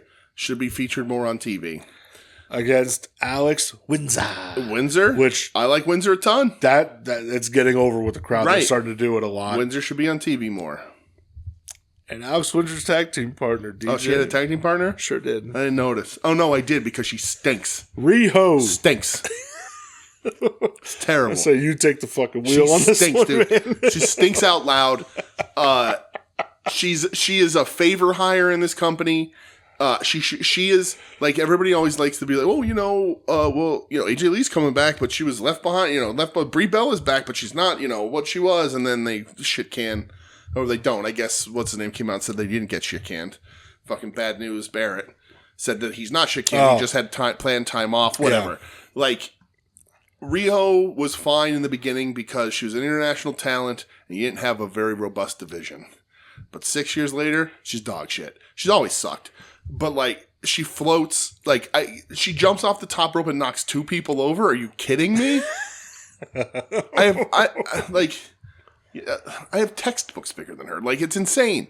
And, her punches, her strikes look like dog shit. And then, she tries and does holds and she can't even pick up a leg. She's dropping legs and stumbling, bumbling around the fucking ring. She's terrible. I hate her. I think she's one of the least convincing wrestlers I've ever seen, including some wrestlers that we know were featured on Trash Bag Wrestlers on Facebook. She is one of the least. Fuck that guy. I cannot suspend my disbelief. She's terrible. She looked like dog shit in this match. And she's going to go to a pay-per-view and get a title match against Mercedes that she ain't going to win. But, Mercedes has been on this tear. And you and I have been, since the beginning of the year, we're like, she looks fucking great. Some of the best work of her entire career. She's going to walk out of this match. Everybody's going to be like, she stinks. And it's Rio's fault.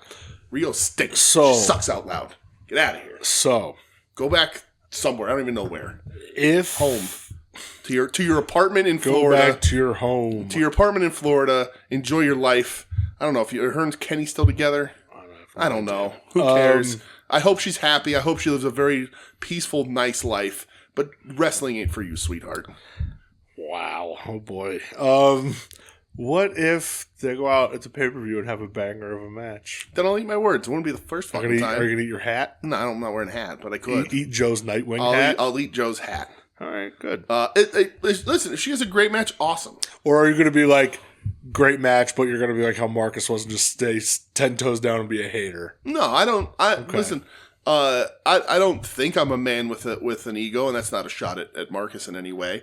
I hope it's a great match. I want it to be really good. I want Mercedes to continue this tear. I sure as fuck hope Riho doesn't win. I think that'd be ridiculous, which I don't think is going to happen. But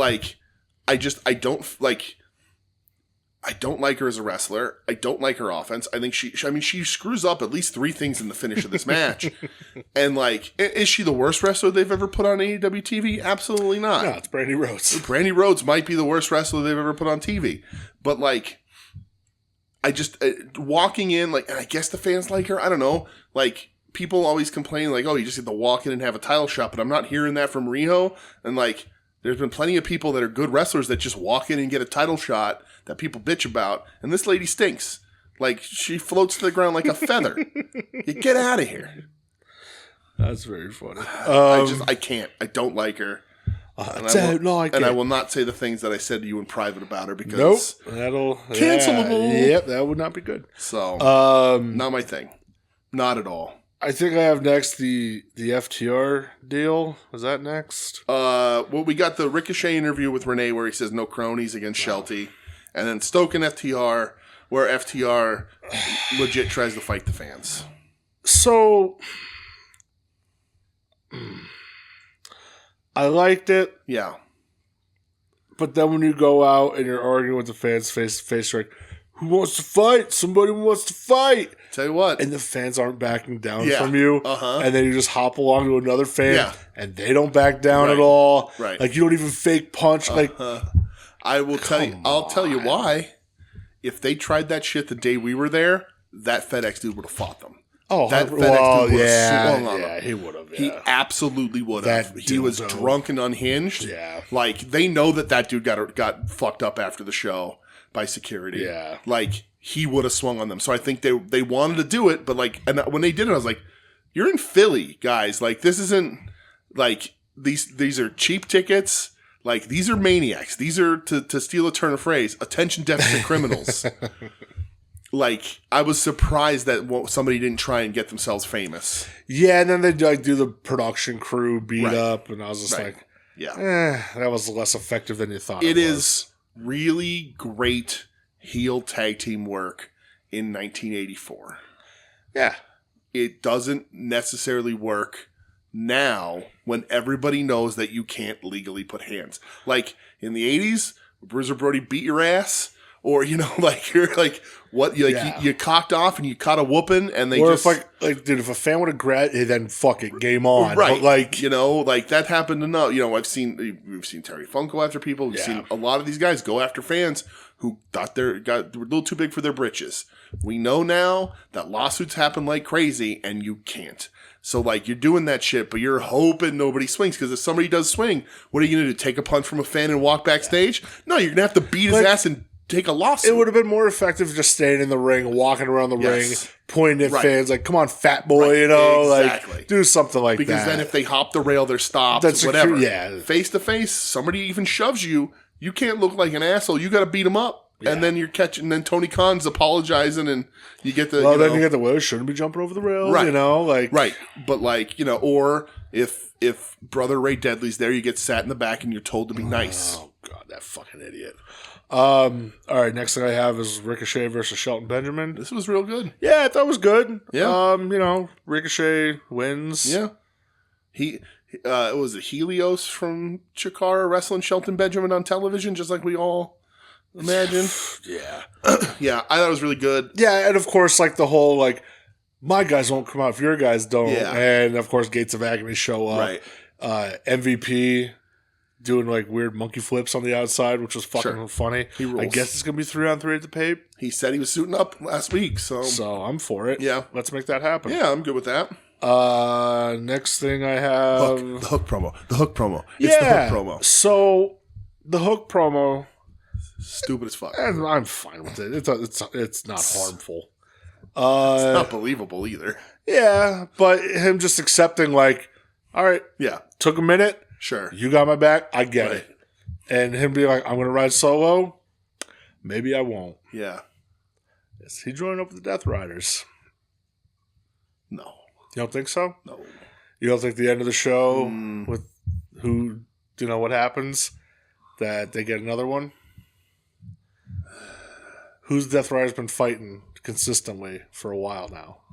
The Ops. Yeah, but he said he forgives Joe unless it's a swerve and a twist. The pro wrestlers, they fucking lie, I man. know. I get, like, it's fine. It's inoffensive. What did Moxley say in that promo? But Hook's no good, man. But storyline-wise. Yeah. What does he say? I want masters of the craft. And I want, like, and remember the original goal of the Blackpool Combat Club? Young guys with talent, we're going to make you and mold you, and you are going to be the future. Yeah. Again, I understand Hook's not great, but you're making a lot of sense. Storyline-wise, just him dropping that line of, maybe I won't. Yeah. Like, so when he did that, I was like, who the fuck is there for him to team up with? Like, what two guys are going to throw with them? Yeah. Join up with the Death Riders. Right, because then you get, we'll get there, but you get the new recruit, you get Hook, and Yuta as a trio, as the Young Death Riders with Mox mentoring them. Yep. And then Claudio somewhere. But God damn it. Yeah. I don't like it. Hook is one of the ultimate pro wrestling nepo baby hires. Like, he's not wrestling in this company and getting promos if he's not Taz's son. If a guy walked into a wrestling company, wrestling on the indies with his skill level and his lack of charisma, he's not getting hired by a company. Well, maybe AEW in the beginning, because they also hired like Danhausen and whatever else. But like, he's not they're trying. He had a lot to him and a lot of hype. Remember, I liked him at one point, and then they overexposed. If he was still Granted, it's hard to do for 3 years. Yeah, Still you just a can't- dude that didn't talk and just dumped people on their heads. I'm like, cool, I love this dude. Yeah. But you got overexposed. Yeah. Tony Storm versus Sky Blue. Was that next? It sure was. Oh, brother. Dude, Tony Storm, like, she's legit the best. Like, yes, she is. she gets it more than almost maybe any wrestler currently. Like, she's just, we say it all the time. Like, it's repetitive. It's going to sound like, but like, she's a complete fucking pro wrestler. Everything about her works. She pays tributes in the right fucking ways. The gimmick is amazing. She has a ton of ideas. Like, and she did that interview with like MVP this week. Yeah, I saw that. And Then she I guess was she did like- the Sandman podcast. Oh, too. did she? Yeah. But she was like, on the MVP thing, she was like, I wasn't told what to do enough in WWE. Like, they didn't want me there. Yeah. Like, they were like, well, It's here's like, how you wrestle. You're but- here. Yeah, that's Yeah. it. And she's like, I have ideas, but I need help, and I want somebody to bounce ideas off and all this shit. And like WWE just wasn't providing that for her. They would kill for this right now. Oh my god. They would kill for what They're she's trying to doing. Probably recreate it with With Mariah May. with Blake Monroe. Yes. But this match, Tony Storm shows up like dressed like New Jack, As she should. making a jumpsuit look better. Plain black jump. Oh my god. Doing the Sandman entrance with the cane signed by the Sandman. Right, and like, was it a box of wine or something? And she yep. smashed over her head. Amazing. In the ring with the stop sign, doing like the New Jack guitar thing. Amazing. Awesome, dude. Yeah, and Sky Blue looked really good too. Should have dressed for a street fight. That's one of her biggest problems. That's how crazy goth girls dress. I now, guess for so. street She fights. dressed a little bit like a clown.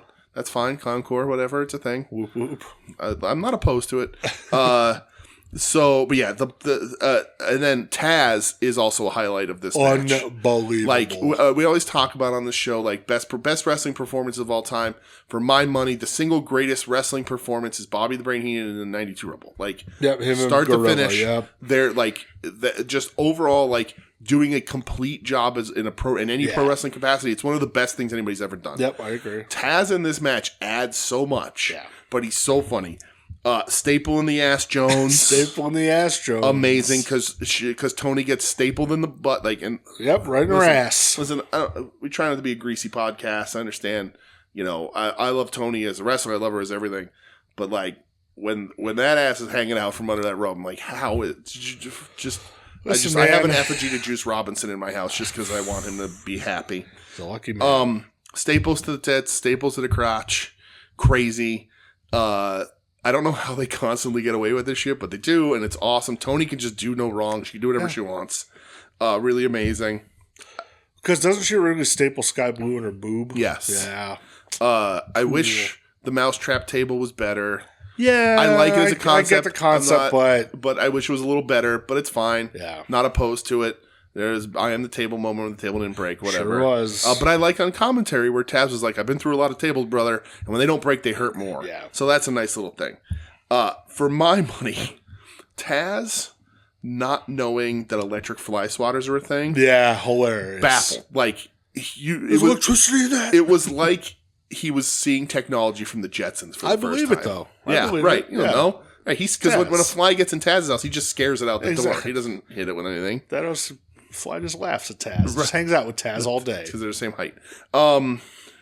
So, You leave my short king alone. but he goes, wait, it's got electricity running through it? And he goes, alrighty. Didn't have that one in 98. Yep. It's very funny. He's the best. He's I fucking incredible. love Taz. Incredible. Oh, and we didn't talk about Daniel Bryan on commentary, permanent spot. Who? Brian Danielson, that's what I said. Oh. Sorry, the shorter name is easier to say. Very happy to have him on commentary. he's the best. He rules. Yeah. Shivani taking a bit of the backstage role here and going to be collision all the Collision, time. which I think is it's smart. I Yeah. like it. Tony is a lot older than people may think. He's a lot older than he looks. Yeah. So I like that. I like having Brian around. Did you see too that he said that he's done? He said that he can't. Yeah. He said can't work. keep up. He can't work to the level he feels AEW deserves, but that he would like doing indie dates maybe. How crazy would that be? Just wrestling technical, no bumps, grapple fuck matches on the indies. Joe, send a text to the boss, right? man. Oh my god, that would be crazy. Make it happen. And it sucks. Like, I got upset when I saw it because, like, legit, like, I told this to Michelle, like, legit. best in-ring guy ever to me. No doubt. There's still people above him, but like from an in-ring perspective, I think he's the best there ever was. He's not the best there is, the best there was, the best there ever will be. Easy now. But in-ring ability, Brian's the best. Yeah, he's fucking incredible. He's just amazing. I still remember seeing him for the first time in Ring of Honor and just being like, who is this dude? Like, just loving him. So, yeah, so that bums me out. But, again, I'm glad he can have a happy, healthy life. He's got, he's still a relatively young man. So I want him to have a long life and be there for his kids and everything. But I also selfishly want to see him fucking wrestle a whole lot more. I agree. Because while he had a really good run in AEW, never enough. No, I could never get enough of that dude. So, but Tony Storm, Sky Blue, awesome. Yeah, it was a lot really of fun. I thought Sandman would maybe come out because Tony Storm did knight him Sir Sandman. It's hilarious. Before, that was the building where she did declare that she had entered Sandman.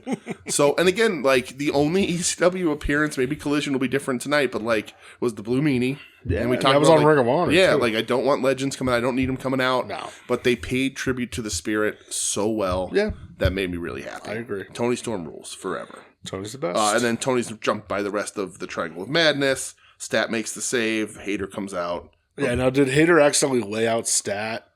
Yeah, maybe. Like, whatever way, Madness gets the advantage, so you build a little bit of tension for the four-way while they're, you don't turn somebody, but you get a little bit of a beef. What did you think of Willow's interview with Miss Renee? First of all, Miss Renee. Yeah, absolutely. Great stuff last night.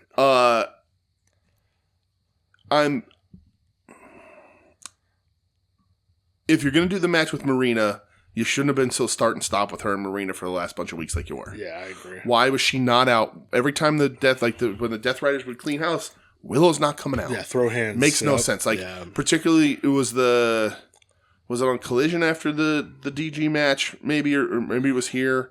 But, like, I think it was on Collision. Like, Marina, like, they attack in the ring and Marina just, like, looks around and it just steps off the apron because she's got nothing to do. Willow should be there whooping her ass. Yes, I agree. It's very bizarre to me they didn't do that. But the match makes sense. Is it going to be good? I don't know. We'll see. Marina hasn't wrestled in a little while and she wasn't lighting the world on fire before that. I did like Renee and Harley singing at the end. Whoa, when Harley shows up. That was hilarious. Singing a song about Statlander being a good person, and then she's going to put a cat on her face. Uh-huh. A cat on your face, a cat on your face. Yeah. Really great. And I like that Willow's like, I know who Stat's friends with, so I'm good. Yeah, you can do what you got to do, but I know who... And she said, like, please watch yourself, you know? So, and I like that Stat is in a place of, like, genuinely will she, won't she? We don't know. Yeah. Could go either way. I agree. But it's a nice place to have because it is one of the few mysteries in wrestling that is actually kind of captivating. Yeah. So. Main event time. Yes. $500,000 8-man tag. Yeah. Which Moxley decided he didn't want the money at the catering thing. No, he tells the Bucks, goes, if we win, $250 a piece for you guys. So. All right. So Mox, the Bucks, and was it Claudio or was it Yuta? I can't remember. Claudio.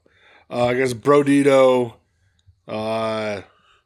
Who else was? Well, was it? It was Mox, Claudio, and Yuta, right? And the Bucks was 5-on-5. I thought it was only 4-on-4. Because if it was 5-on-5, why would just? I don't fucking remember. I had 8-man tag. It was Ops and Brodito, so that's 5. No, Shibata. I don't think Shibata wrestled this. No. No, Shibata didn't wrestle. No, because it's $500,000. I thought it was $100,000 per member of the team. I'm pretty sure it was just 4-on-4. Either way, fucking whatever. Well, now I need to know. Well, the match happens. I thought it was good, not great. Yeah. Yeah, it was 5-on-5. Whatever. It doesn't matter. Yeah. Yeah, I thought it was good, not great. Okay. I was getting a little fatigued by the end of it, to be honest. It was funny because it was short. But like, so Claudio can't get Brody up for the big swing. No, he can't. As much as he tried, and that wasn't supposed to be the spot. He just couldn't do it. Nope. Yeah, so, and like you said, it was good. It was fine.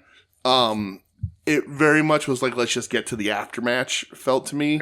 Yeah. The Bucks win, which, again, I like these matches, but like, as like Joe pointed out to us, like, they're down in the dumps and they're losers, but they always win. And they got the pin in this match. Like it's like how down bad are you when you can't lose a match on TV? Yeah. So then, because that's when Brody confronts him at the entrance and he beats the shit out of them and they lose their money. So I don't know if they're gonna actually get their money. You know, who knows? But it's this thing. Oh, boo hoo! Your entrances are cheesy. Yeah. You're still winning matches on TV and whatever.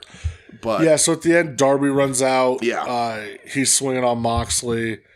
He gets the advantage of Moxley, and then somebody lays Darby out from behind. Hood comes down, and it is one Mr. Daniel Garcia. I guess officially a Death Rider. I'd imagine so. Looks like he leaves with him, so beats the shit out of. I mean, he beat the shit out of Darby. Except for that first. Yeah, first stomp messed it up. He looked at Moxley and he goes, "One more." Yeah, Moxley's right. And he did it the normal way onto the chair. Looked brutal. And then when he was like on the ground beating his ass, I was like, "Yo, this actually was pretty good." And I think they put the video out after on social media of them leaving through the front of the 2300 arena there. So, together. So listen, it's something. Something. We talked about this in the Discord. We've talked about Danny a bunch. I like Danny. Danny's talented, but the spark hasn't been there. Yeah, they've tried and they've tried. I think him probably next week, if not on Collision, but on Dynamite, when he fucking murders Daddy Magic and leaves him bloody. Dude, he's gonna fucking kill him. And that's a good guy to do it too, because Daddy can pull your heartstrings. He's gonna cut a fucking promo, whatever. But I said this in the Discord, if this doesn't work for Garcia, it's over. What else can you do with him? He just not that he's fired, not that he won't ever wrestle again. But he's just gonna be a mid card good hand guy.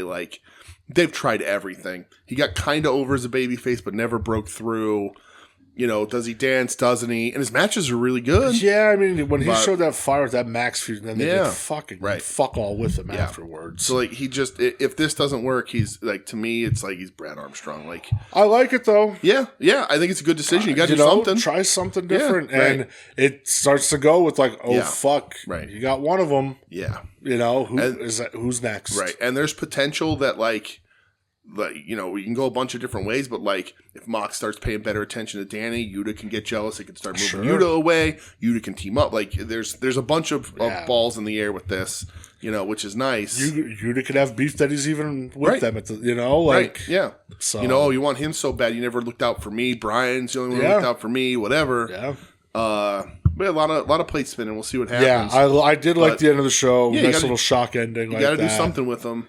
Yeah, and we talked about it on the show all the time, and I don't know what it means, but we said, that image of Danielson being bagged was Darby, OC, GG, Hook and Garcia, and Danny fell. Yeah, unless they swerve it out and eventually becomes a taking him down from the inside, which I don't see happening. No, you don't have that squad anymore, and I don't know if that means maybe OC's not coming back anytime soon, so you couldn't get the four of them together, or they're just let's try something interesting with Danny. Yeah. Doesn't look like Hook's going to be too involved. Maybe, like you said, he is. Maybe that's where he goes to play. Yeah. Maybe not. Does he get his own? I don't know. Because that's what I was thinking with Team Hook. Taz coming back. Right. Who is there on the roster that can team with Hook?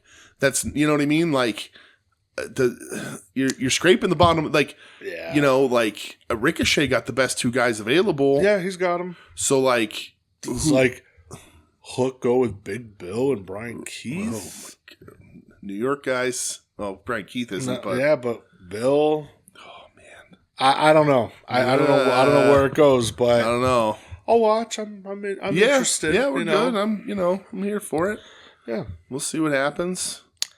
That'd be interesting with Bill. Oh my God, Bill. Yeah, I don't know. I don't know if you want to put Bill in another group though. Well, and he's affection, man. They just did that promo online, teaming the Outrunners with Dalton Castle. Hilarious. That's fucking so funny. I'm very good with that. The Outrunners had their time. I think they'll continue to pop in here and there, which is fine. But maximize their minutes. That's a Ring of Honor's trio champion right there all day. Yeah. And they'll work as good fall guys in AEW. I like Dalton, and I like the Outrunners. I think it works as long as they don't turn the Outrunners into just the boys for Dalton. It's got to be an equal partnership kind of thing. Yeah. And I like that they showed the boys in the jungle, even though they're not the boys, because but they miss a flight again. All right. All right. That's it for America. Okay.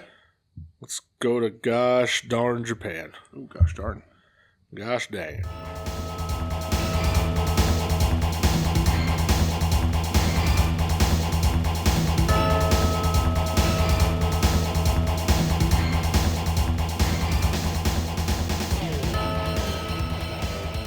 We made it. We sure did. And we made Short trip.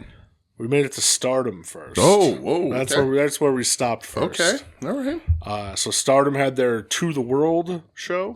Yes. I have two matches. They had a show last night too in Kirkin, but it was like a single camera, right? Yeah. No, normally the Kirkin shows are multi-camera. Okay. I don't think anything super of note happened though. So there might have been some title changes, maybe.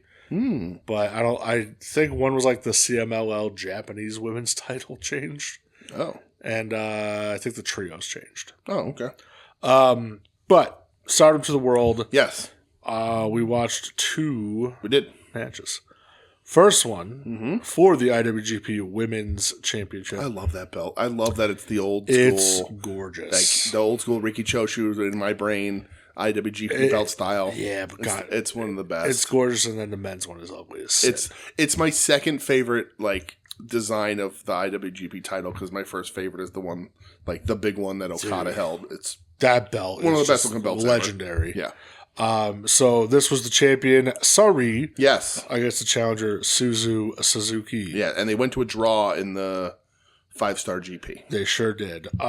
This was just a fucking slugfest. I got no notes on this match because I just enjoyed myself. It's just stiff as fuck, and you knew it was going to be. Sari ends up winning. Yes. I still want more. Yeah. I feel like it's. I think they can keep going. Yeah, me too. Suzu is maybe the most perfect matchup for Sari and Stardom because they're both just bangers. Yeah, like, they're just throwing shit kickers. Right, just shit kicking, throwing hard. Yeah. Like that's the thing. Like I enjoyed this match because like they just kicked the fuck out of each other. Yeah. Like they just saw who hit harder, who threw harder, who fought outside harder. Like that's all this match was. This wasn't about goddamn technical wrestling, brother. No. Sari is amazing and having an incredible year, and Suzu is still sort of on the come up. Like we've watched her rise up. She's young, dude. She's young, but we've watched her really rise up, and like this is probably her biggest match she's ever had, challenging for this title against Sari. A lot of eyes on Sari right now, so it works out really good. But yeah, this match they just throw. They just stand and throw. And at the end, like they just looked like they got the shit kicked out of each other. Like, they both were exhausted. Yeah. I really like this match. My style of wrestling, like just beating the shit. Like like the 2025 version of Stan Hansen versus Terry Funk, where it's just punches. Yeah. They just punch each other in the face until one of them gives up. Yeah, like it's amazing. I agree. I thought this was awesome. Really, really great. The other match, Yes. this is for the Wonder of Stardom title, which is the white belt. Yep. The champ, Starlight Kid. The challenger, Tomoka Inaba. So you tend to know more than me on these things. I don't really remember Inaba on the come up. Like where she's kind of risen up recently. So I've seen her name a lot more. But she's in God's Eye. Yeah. She had a really good run in the what the fuck? 5-star? Yes, 5-star Grand Prix. Yeah, I know we've been talking about her like a lot recently, but I don't remember her ever being like on a like we've been watching Stardom a long time, and like we talk about Natsupoi, we talk about Suzu, we talk about Starlight. Like, yeah, she hasn't really been like is this her breakthrough year? Probably I'd say Okay. Now, like her and Starlight Kid have had matches before that were very good, but this is like we're gonna because this is really good. Oh, I thought this was excellent. And so like it's sort of like I was just like I've heard the name. But she was never like, oh yeah, she's in this match, let me watch it. Where, like I said, I'll watch Suzu, I'll watch Sari, I like watching Natsupoi. I was like, oh, okay. And then I was like, shit. When she came out, because normally she doesn't, but when she came out with her hair braided, I was like, oh, she's ready. She's ready to fuck. That's fight shit, man. Yeah. I seriously thought this was fucking excellent. Yeah. I hate to be like old man yells at cloud, but like Their limb work was fucking incredible. Oh, great. Yeah. Their selling was incredible. Yeah. Like, that finish. It's like the complete opposite of the Suzu match. Too. Yeah. It's just like, just technical as fuck. Right. It's a technical juniors match, which Yeah. is sort of what Starlight Kid does. Dude. That finish, though, where Starlight Kid has her in the stretch muffler. Yeah. And then she ties up all her other limbs. Right. That looked like actual hell. That's I in my notes I called it the stretch muffler death hold. Like, dude. I love the stretch muffler. We've talked about it a bunch. I think it's a great looking finish. I love that she started doing it, taking it from Despy, all that. She's added so much to it. Like, she pretzels people. It's insane. Inaba, like, she looked like she was in hell. Yep. It was crazy. I love that move. It's like to the point where she can't even tap out, just verbal submission. Right. You Yeah, know? she's Like, just waving her hands because she can't tap. Like, it's my favorite submission in wrestling right now. It's incredible. I seriously, I thought this match was fucking very awesome, good. man. Really, really good. Starlight Kid has been so much fun to watch. And Inaba's on the come up. Yeah, it's so, awesome. This match ruled. Like, these are two really, really good matches. Yeah. Worth checking out from Stardom to the world. Yeah, I did not watch the main event though. Nope. I'm not giving my time to be priest. No, I'm good. I did see the report that she said that Stardom called her 10 minutes after her contract went up. Like, they said they want, and that's good for her. And she told the story too about when she signed to AEW at first, where they wanted her, I forget who else, and Piper Niven. Yeah. And Piper already signed to WWE, so they couldn't get her. And she said, like, with her negotiations, she's like, I want to work Stardom. I want to have this primarily be where I work. Mm-hmm. And Kenny was the one to be like, yeah, let's make it happen then, you know?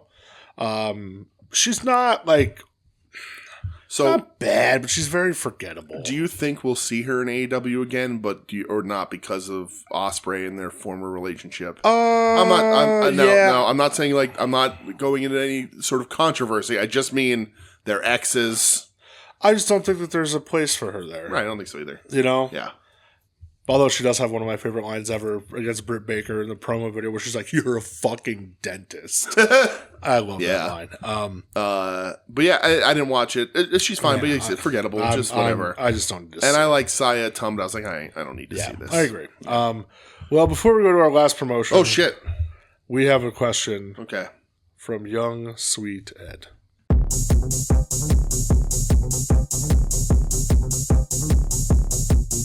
이제 이번 주에 에드 코드 질문입니다.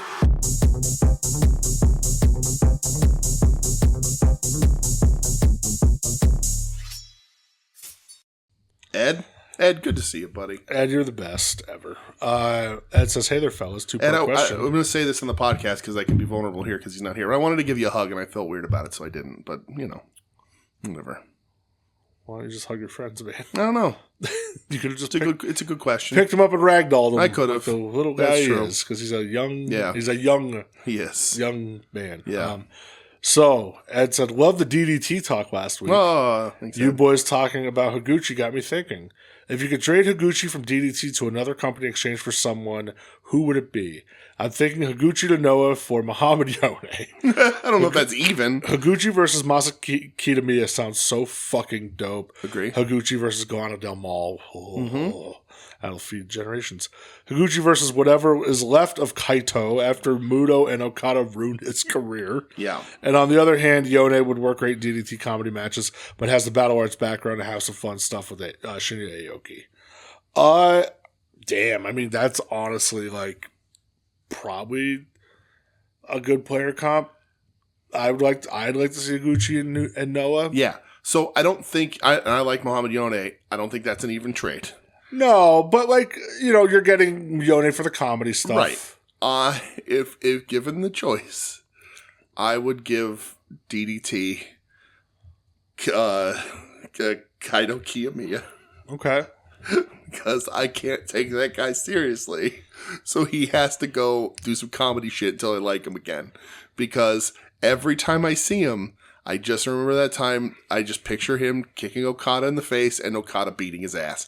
He is, he might be below Riho in believability for me ever since Okada embarrassed the fuck out of that dude. Yeah. So, but Noah would be the place for him to go. I would think Him, so. Go Shiozaki, if Go gets healthy, Yeah. would kill each other. It Him would be destroying awesome. whatever's left of Kenta. Yes, but Him also destroying whatever's left of Marufuji. right. Also, New Japan could use him.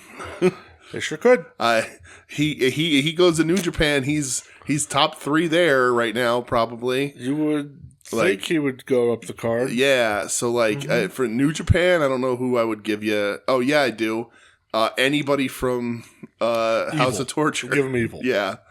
Give him Don Fale. Right. He could do comedy shit in DDT. Yeah, but I honestly haven't even seen them yet. But I would I would trade Yudo Ice and Oscar Lube. Come on, man. Yudo Ice yells out Bumbleclap. Yeah, that's dumb. Why is that dumb? It's stupid. Why? It's dumb. It just that tag team has no aura. As I said to you, couple of Master Wados. It's grow a beard. Yeah, that's true. Grows a beard to look good. Okay, Why not? Maybe we'll grow see. a beard, All kid. right. I haven't seen them wrestle. No, I haven't so seen them wrestle either. you know. We've seen Oscar Lube wrestle when he was Well, a young not in this boy. iteration of a tag team. Right. No, I honestly haven't seen Not with them a wrestle. not with a duster. No. Okay. Just g- Yes. Grow But yeah, there. Ed, you're right. Noah's the best option. He would have killer Higuchi matches. versus Galana Del Mal. Yeah. Galana Del Mal versus anybody. Right. I love that fucking guy. Yeah. Plus, Akiyama can still go visit to Noah That's sometimes. true. Yeah. So yeah, Higuchi and Noah would be awesome. That would fucking rock. Let's sub him in now. Yeah. Have him take Ozawa's spot since that knee went bye-bye. Or whatever it was. Well, we were going to talk about that. Okay, sorry. So, Ed's second part. Oh. A lot of talk this week about Josh Alexander saying he didn't grow up dreaming of working a WrestleMania. Yeah. And people calling him a liar, which got me thinking. Did you guys want to be wrestlers when you were growing up? I have a pretty vivid memory of watching Cage of Death in 2003 thinking, holy shit, I want to wrestle in a Cage of Death someday. Which then Ed sent the Cage of Death lineup, which the Cage of Death... This is from December 13th, 2003, Cage of Death 5. Okay. Viking Hall in Philadelphia. Ian Knox, Lobo, New Jack, Nick Gage, Wife Beater, and Zandig Jesus Christ. defeat the High Five, which was Adam Flash, B-Boy, Johnny Cashmere, Nate Hatred, The Messiah, and Trent Acid. Wow. The Backseat Boys in a Cage of Death. Uh-huh. Yeah. Yeah. I can see Ed really liking Trent Acid. Well, yeah. Like looking in the mirror. I'm not going to say anything. So did we grow up wanting to be wrestlers? I tried, Ed. Yeah, yeah. Granted, I was just because I was a guy I knew who, it's easier that way. Yeah. Yes and no. Yeah. You have to remember, like, I also was like pretty active in sports. Right. So, like, I played football, I wrestled. Yeah. Like, not pro wrestled, Yeah. Eric Bischoff kind of wrestled. Well, fuck that. Yeah, I mean, I think any kid that watches wrestling imagines it, Yeah. How many times did you wrestle your fucking wrestle buddy or Right. whatever, I put on 5-star fucking classics That's right. in my bedroom. That's right. Yeah, I mean, for sure, I think anybody did. Yeah. I think so. I think it seems like a really cool thing. And, like I said, I didn't play sports, but I tried. And because I knew enough people that were trained. So I did train for a little bit. And like, my dream was never like, oh, I'm going to be on WrestleMania. My dream was like, I just want to do this. Like, I just want to have fun and do a match, my goal was always just to wrestle, and whatever came of it. As much disappointment to Dusty Rhodes as that may have been. Here's the thing that kind of like hurt me a little bit with it. Okay. Like, especially in my like high school years, Yeah. I think I was the only one like kind of watching wrestling at that point still, Okay. and not just WWE, like Yeah. paying attention to Ring of Honor, Mm-hmm.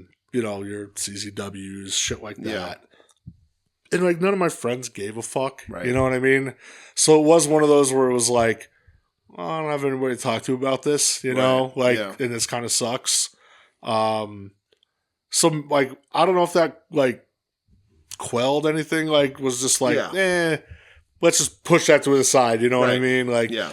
but then every fucking first period, I remember just going on the goddamn ROH boards. Yeah. I remember like can't wait to read Larry Zonka's review of whatever show happened the night before. Yeah. I was never a part of that. I never was on any of the message boards. Yeah, I mean, that was something. I wasn't like a super active poster. Yeah. But, you know, it was just like, just reading up and learning shit. Mm-hmm. And, you know, fucking as soon as the goddamn Ring of Honor DVD, like, on sale, boom, bought it. Yeah. You know what I mean? Like, I was going through some of my DVDs the other day and I was just like, oh, fuck, I have like the first 10 shows on DVD. Yeah, that's cool. The real versions, baby. Good. Fucking Christopher Street Connection. That's right. It's a guest star in one of those. It sure is. So yeah, like, again, when I was like a kid, yeah. When I was a teenager, not really. Yeah. Like, just because, again, I didn't really have that, Right. you know, like, you guys were older than me, so I wasn't really involved with you guys yet. At my age, it was just like, it was just like, okay, either I was at like hardcore shows or, I don't know. Yeah. I mean, it would have been dope, but it just never really, I was never like fuck, man, I'm going to be a wrestler. You know what I mean? Right. Like, never really hit me like that. Yeah. So. I just realized how old you were when the first time we met, and that's weird. Yeah. I was just doing the math in my head. I was like, oh, nope, yeah, no. Think about that, pal. Yeah.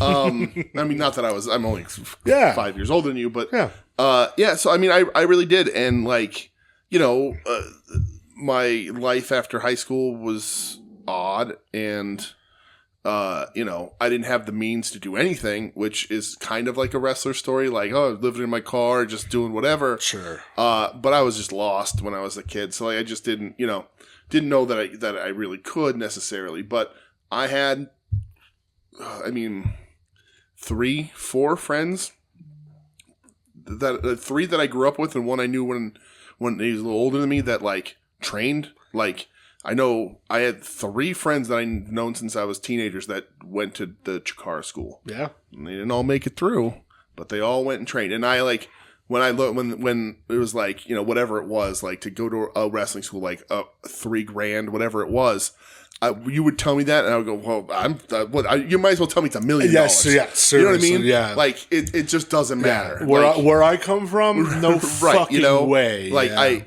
by the time, like, go to college when I'm 17. By the time I'm home, I'm washed out.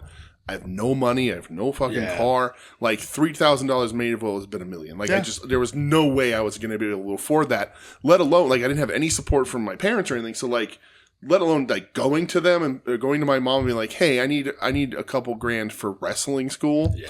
Like, it just was an impossibility for me. Never, ever.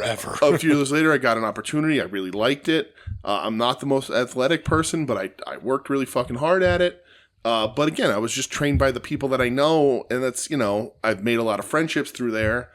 And I've, you know, I know some people that are, you know, around that people would know, but like, it just ended up not working. But I did really want to do it, and I still do wish that I did.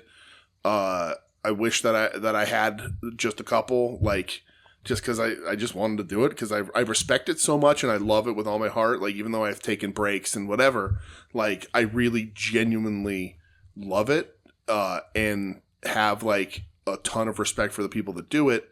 So like, it was something that I absolutely wanted to do. Yeah. And I still think about it, and there's still some things I can do, and I still get a smile on my face when I think about running the international, or, you know, the first time I hit a flip bump for real, like, because it was really hard for me, or, you know, any of that sort of stuff, you know, it's sentimental to me. But I remember at a practice once, and my friend Drew, shout out Champ, we're just running a match, and I didn't have a couple months, you know, nothing, a couple times a week, whatever. I was getting in great shape, best shape I'd ever been in my life, and I still had a ways to go. But, you know, I'm 6'3", you know, like I could have, you know, like I was putting on size, like all of that. And I remember we were working at a match, and we were working, and I'm working him, and he just says sunset flip.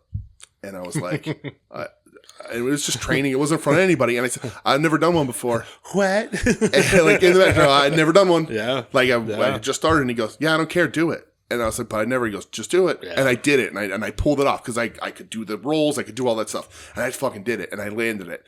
And it was like still to me one of the happiest moments. Like it was one of those like, oh shit, I can do whatever I think I can do that. I can do this shit. And it was so rewarding.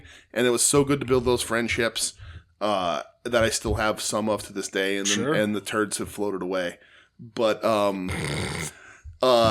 flush those fucking turds. But I did. And you know, I don't have any regrets. It would have been nice. No regrets. But I do have, like, you know, just that trading. I'm fucking beat to shit. So, yeah. You know, that's what happens when you get a guy who lands on your head or chops you too hard in the jaw and your whole body goes numb.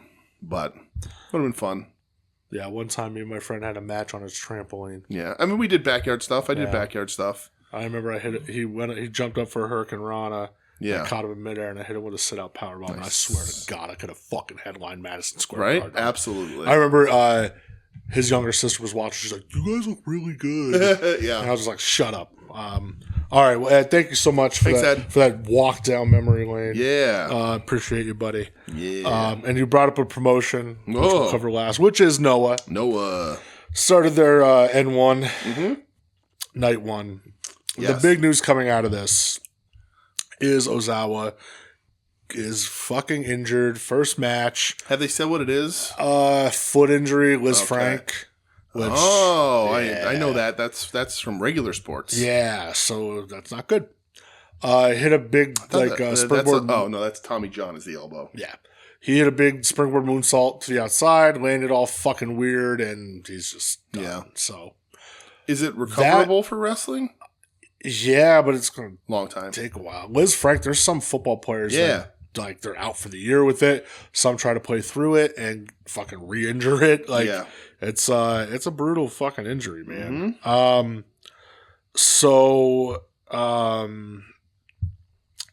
He's hurt. He's probably done, I'd imagine. And it's funny when you look at the poster for the N1, he faces the biggest fucking one on there. Yep. So there's your guy hurt, and that sucks.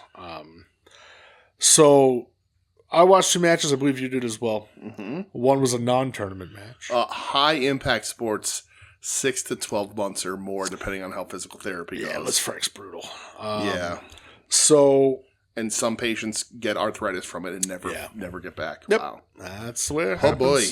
So that star was just on the come up. He was, you just said the biggest thing. He was the bright spot. Yeah, 100%. He was I was going to be the most interested in him, and now he's just fucking hurt. He was their star. Did I say it in my brain, or did I ask? Are they replacing him, or is it just forfeit? I don't know. His first night, it just happened with Gabe too. Yeah, I literally same fucking thing. Yeah, man. Both hurt on the first night. Yeah, Gabe's was shorter, but missing. You couldn't work through the G1 is too close together. But yeah. GHC Junior title. Hiromu Takahashi ain't doing shit in New Japan at this point, going up against Yohei. It's a shame that he's seemingly a casualty of Naito leaving just because they don't know where to put him. So with this match, first of all, we have a new champ. Hiromu Takahashi is the GHC Junior Heavyweight Champ, and I'd love your take on that. The first thing in this match that I want to talk about, because I was so fucking distracted. Okay. Akitoshi Saito is wearing a fucking Jay Novacek jersey from the goddamn 95 Cowboys. Okay. I was sitting there and I saw it. I go, is that a fucking Jay Novacek jersey? And then eventually there's a crowd shot behind him. I'm like, why are you wearing that? So fucking confusing. I was like, it's not even like a throwback. Even in Japan, Cowboys jerseys go to Goodwill. Fucking confusing. So this match, it was a lot harder hitting than I thought it was going to be. I like this match a ton. This wasn't paced like a juniors match. No, I think this is a better juniors match than New Japan's been doing lately. Yeah, the crowd was red hot. You're in Korakuen, of course. Hiromu, man, his place is really getting cemented even more as one of the best junior heavyweights of all time. Absolutely. I think he's phenomenal. But listen, New Japan I love Despy. I saw that Despy, Tana, and Taguchi reformed Taguchi Japan to go for the trios titles. Now, were you consulted about this? I wasn't, because as the charter member of Taguchi USA, I don't get saying these things. Oh, well, just to let you run things by you, though. They should, but also Tanahashi winning those belts, he's fucking retiring. But anyway. What if he retires with the belt? Oh, and then you put him up in the rafters. And then you just retire those belts because like they mean fuck all. I like it. Yeah. I'll tell you what, one of the underrated things about this match that I loved is the aftermath. Yeah. I love, like, all the juniors coming out and stepping up. They treated him like an invader. Yeah, just like, fuck you. Right. I want next. Yep. Love that. Aida's like, I'm the face of this division. Like, I'm stepping up. Like, you don't get to have this. This isn't yours. You don't just get to come here and win these things. I thought the match was really good. I like Yohei a ton.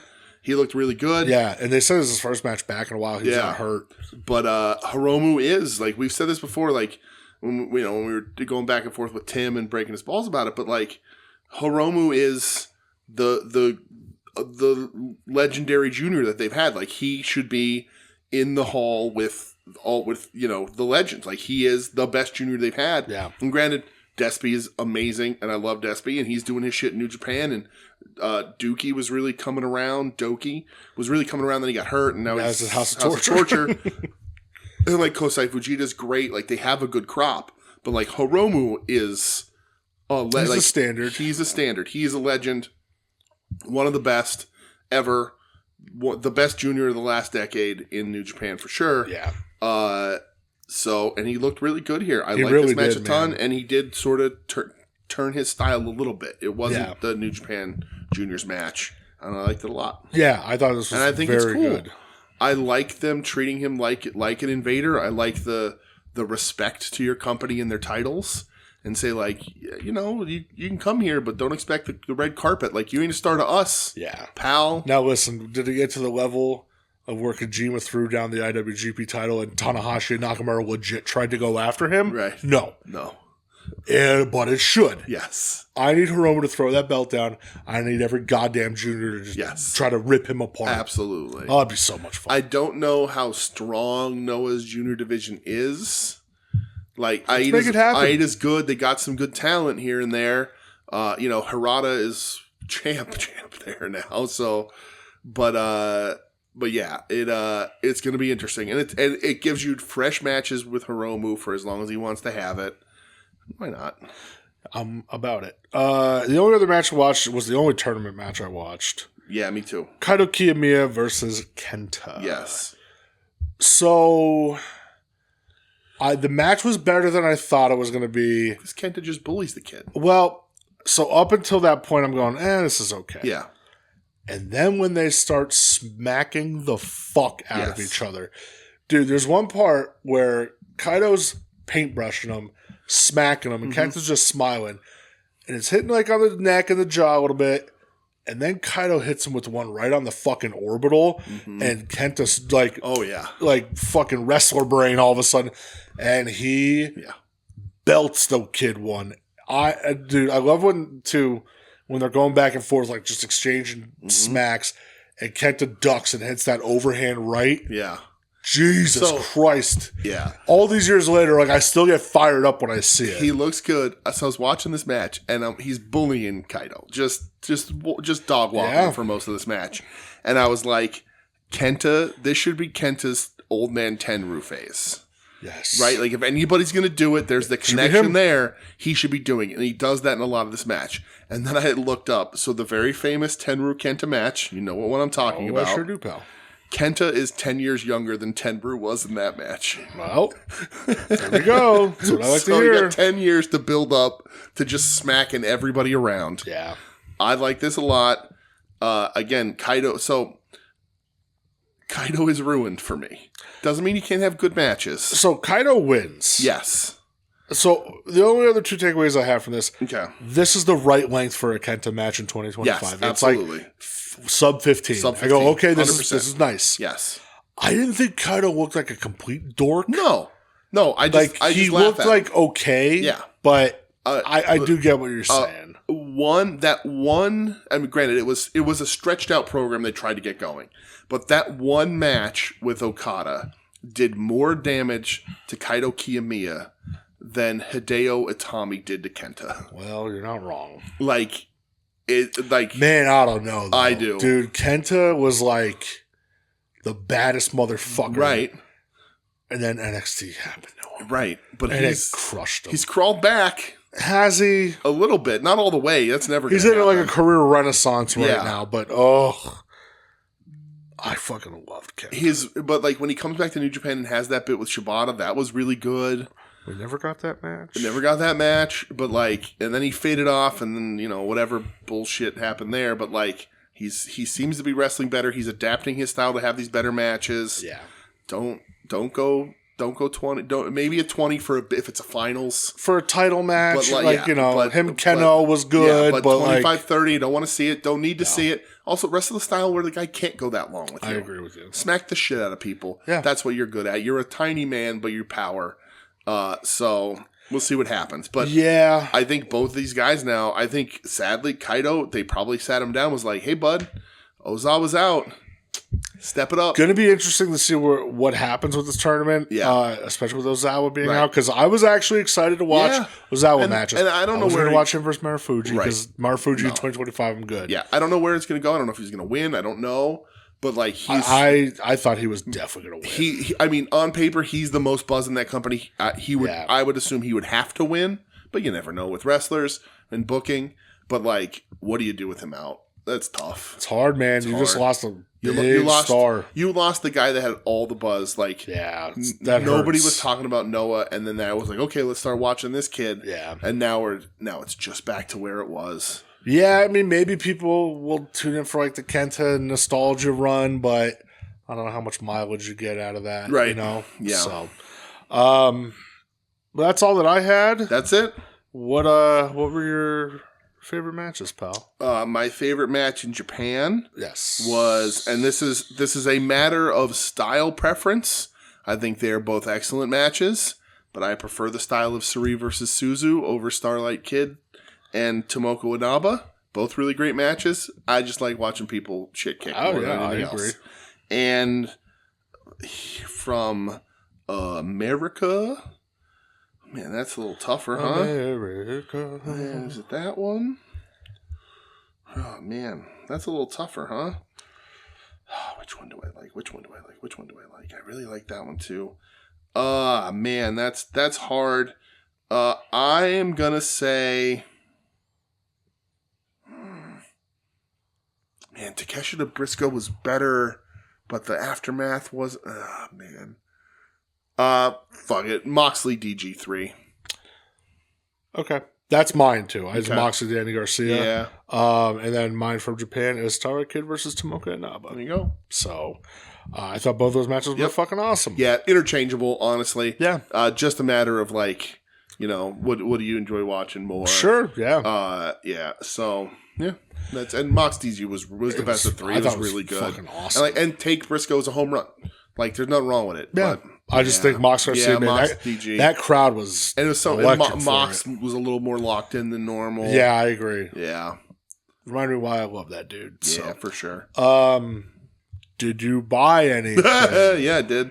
I bought a new car. You sure did. 2026 Honda CRV. Mm-hmm. EXL package. Black. Dark gunmetal rims. Black car. Black.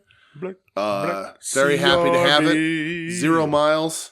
I'm not going to tell you how many I put on it this week already. Ooh. But it's more than you would think. I believe it.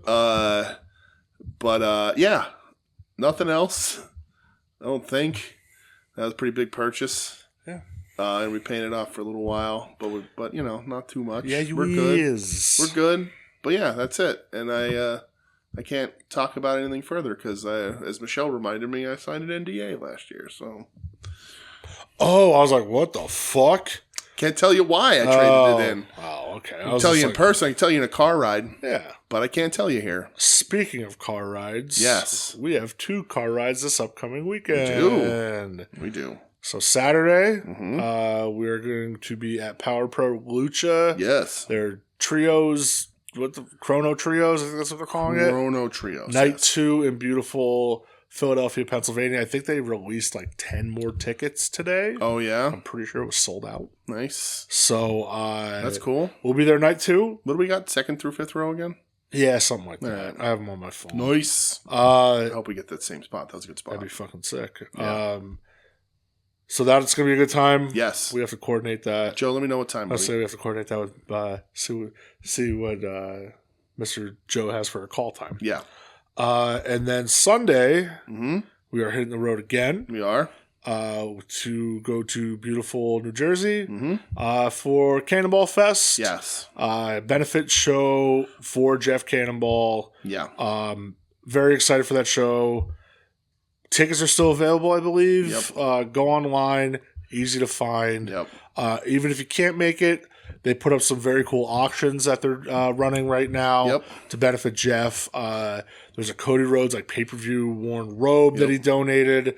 Brody King donated a lot of stuff.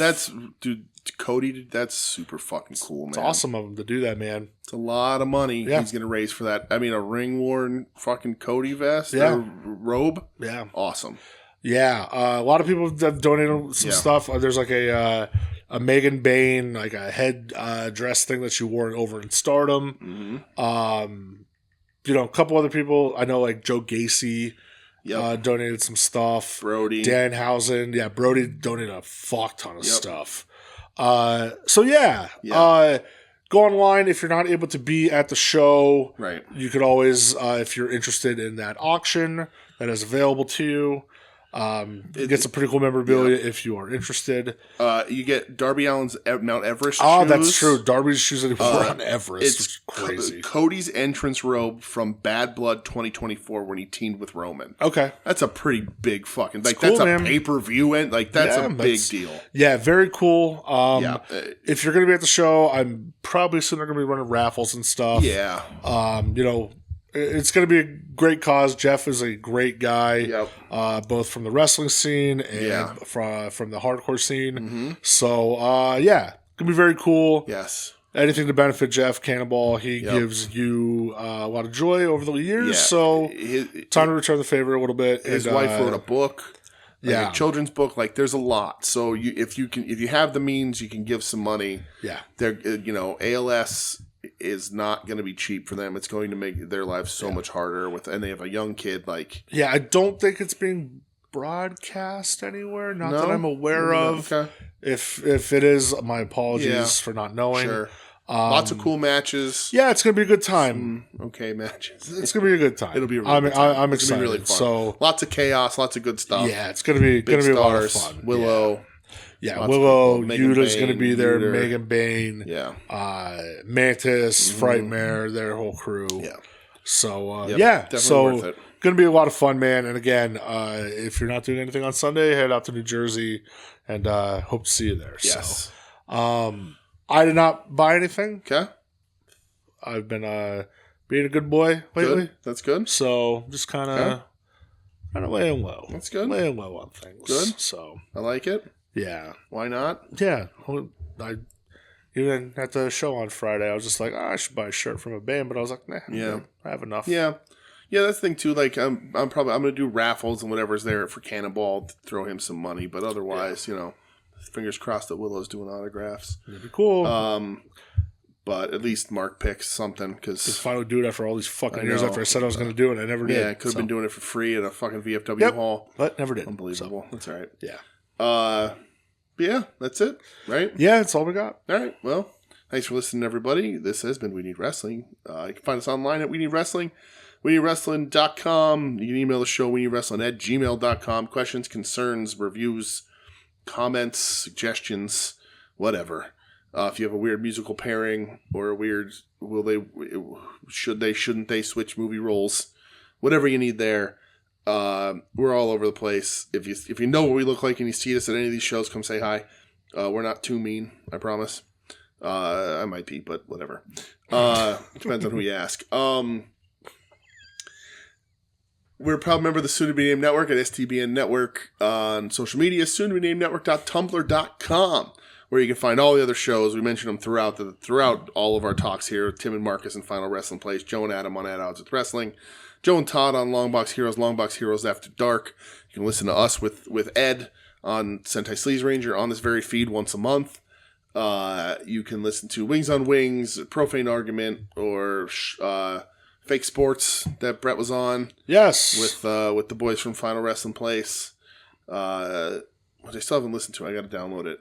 Or maybe it's free on the Patreon? Was that free where it on was? the Patreon? That's yeah. why it didn't show up in the feed. I don't think. Mm-hmm. So yeah, check out all their Patreons. Do all that shit. Support everybody who you can. And for God's sake, just try and be a good fucking person. Yeah. That's all. You know, just be good. Just try to be as good as you can to the person next to you. Please. Yeah. And don't tolerate intolerance. Yeah, world is topsy-turvy. Yes. And, you know. Yeah. Not great. But hug your friends. Yeah. As Tim says, kiss your homies. And if anybody out there that we know it's needs to have their, or we got your back. We'll say that. Just I don't know. Take care of yourselves. Take care of yourselves. Take care of the ones who are worth it. Yeah. And we'll get through it. As a wise man once said, it's an evil world. You're listening to the soon-to-be-named network, the Lamborghini of podcast networks. Knock it off, nerds!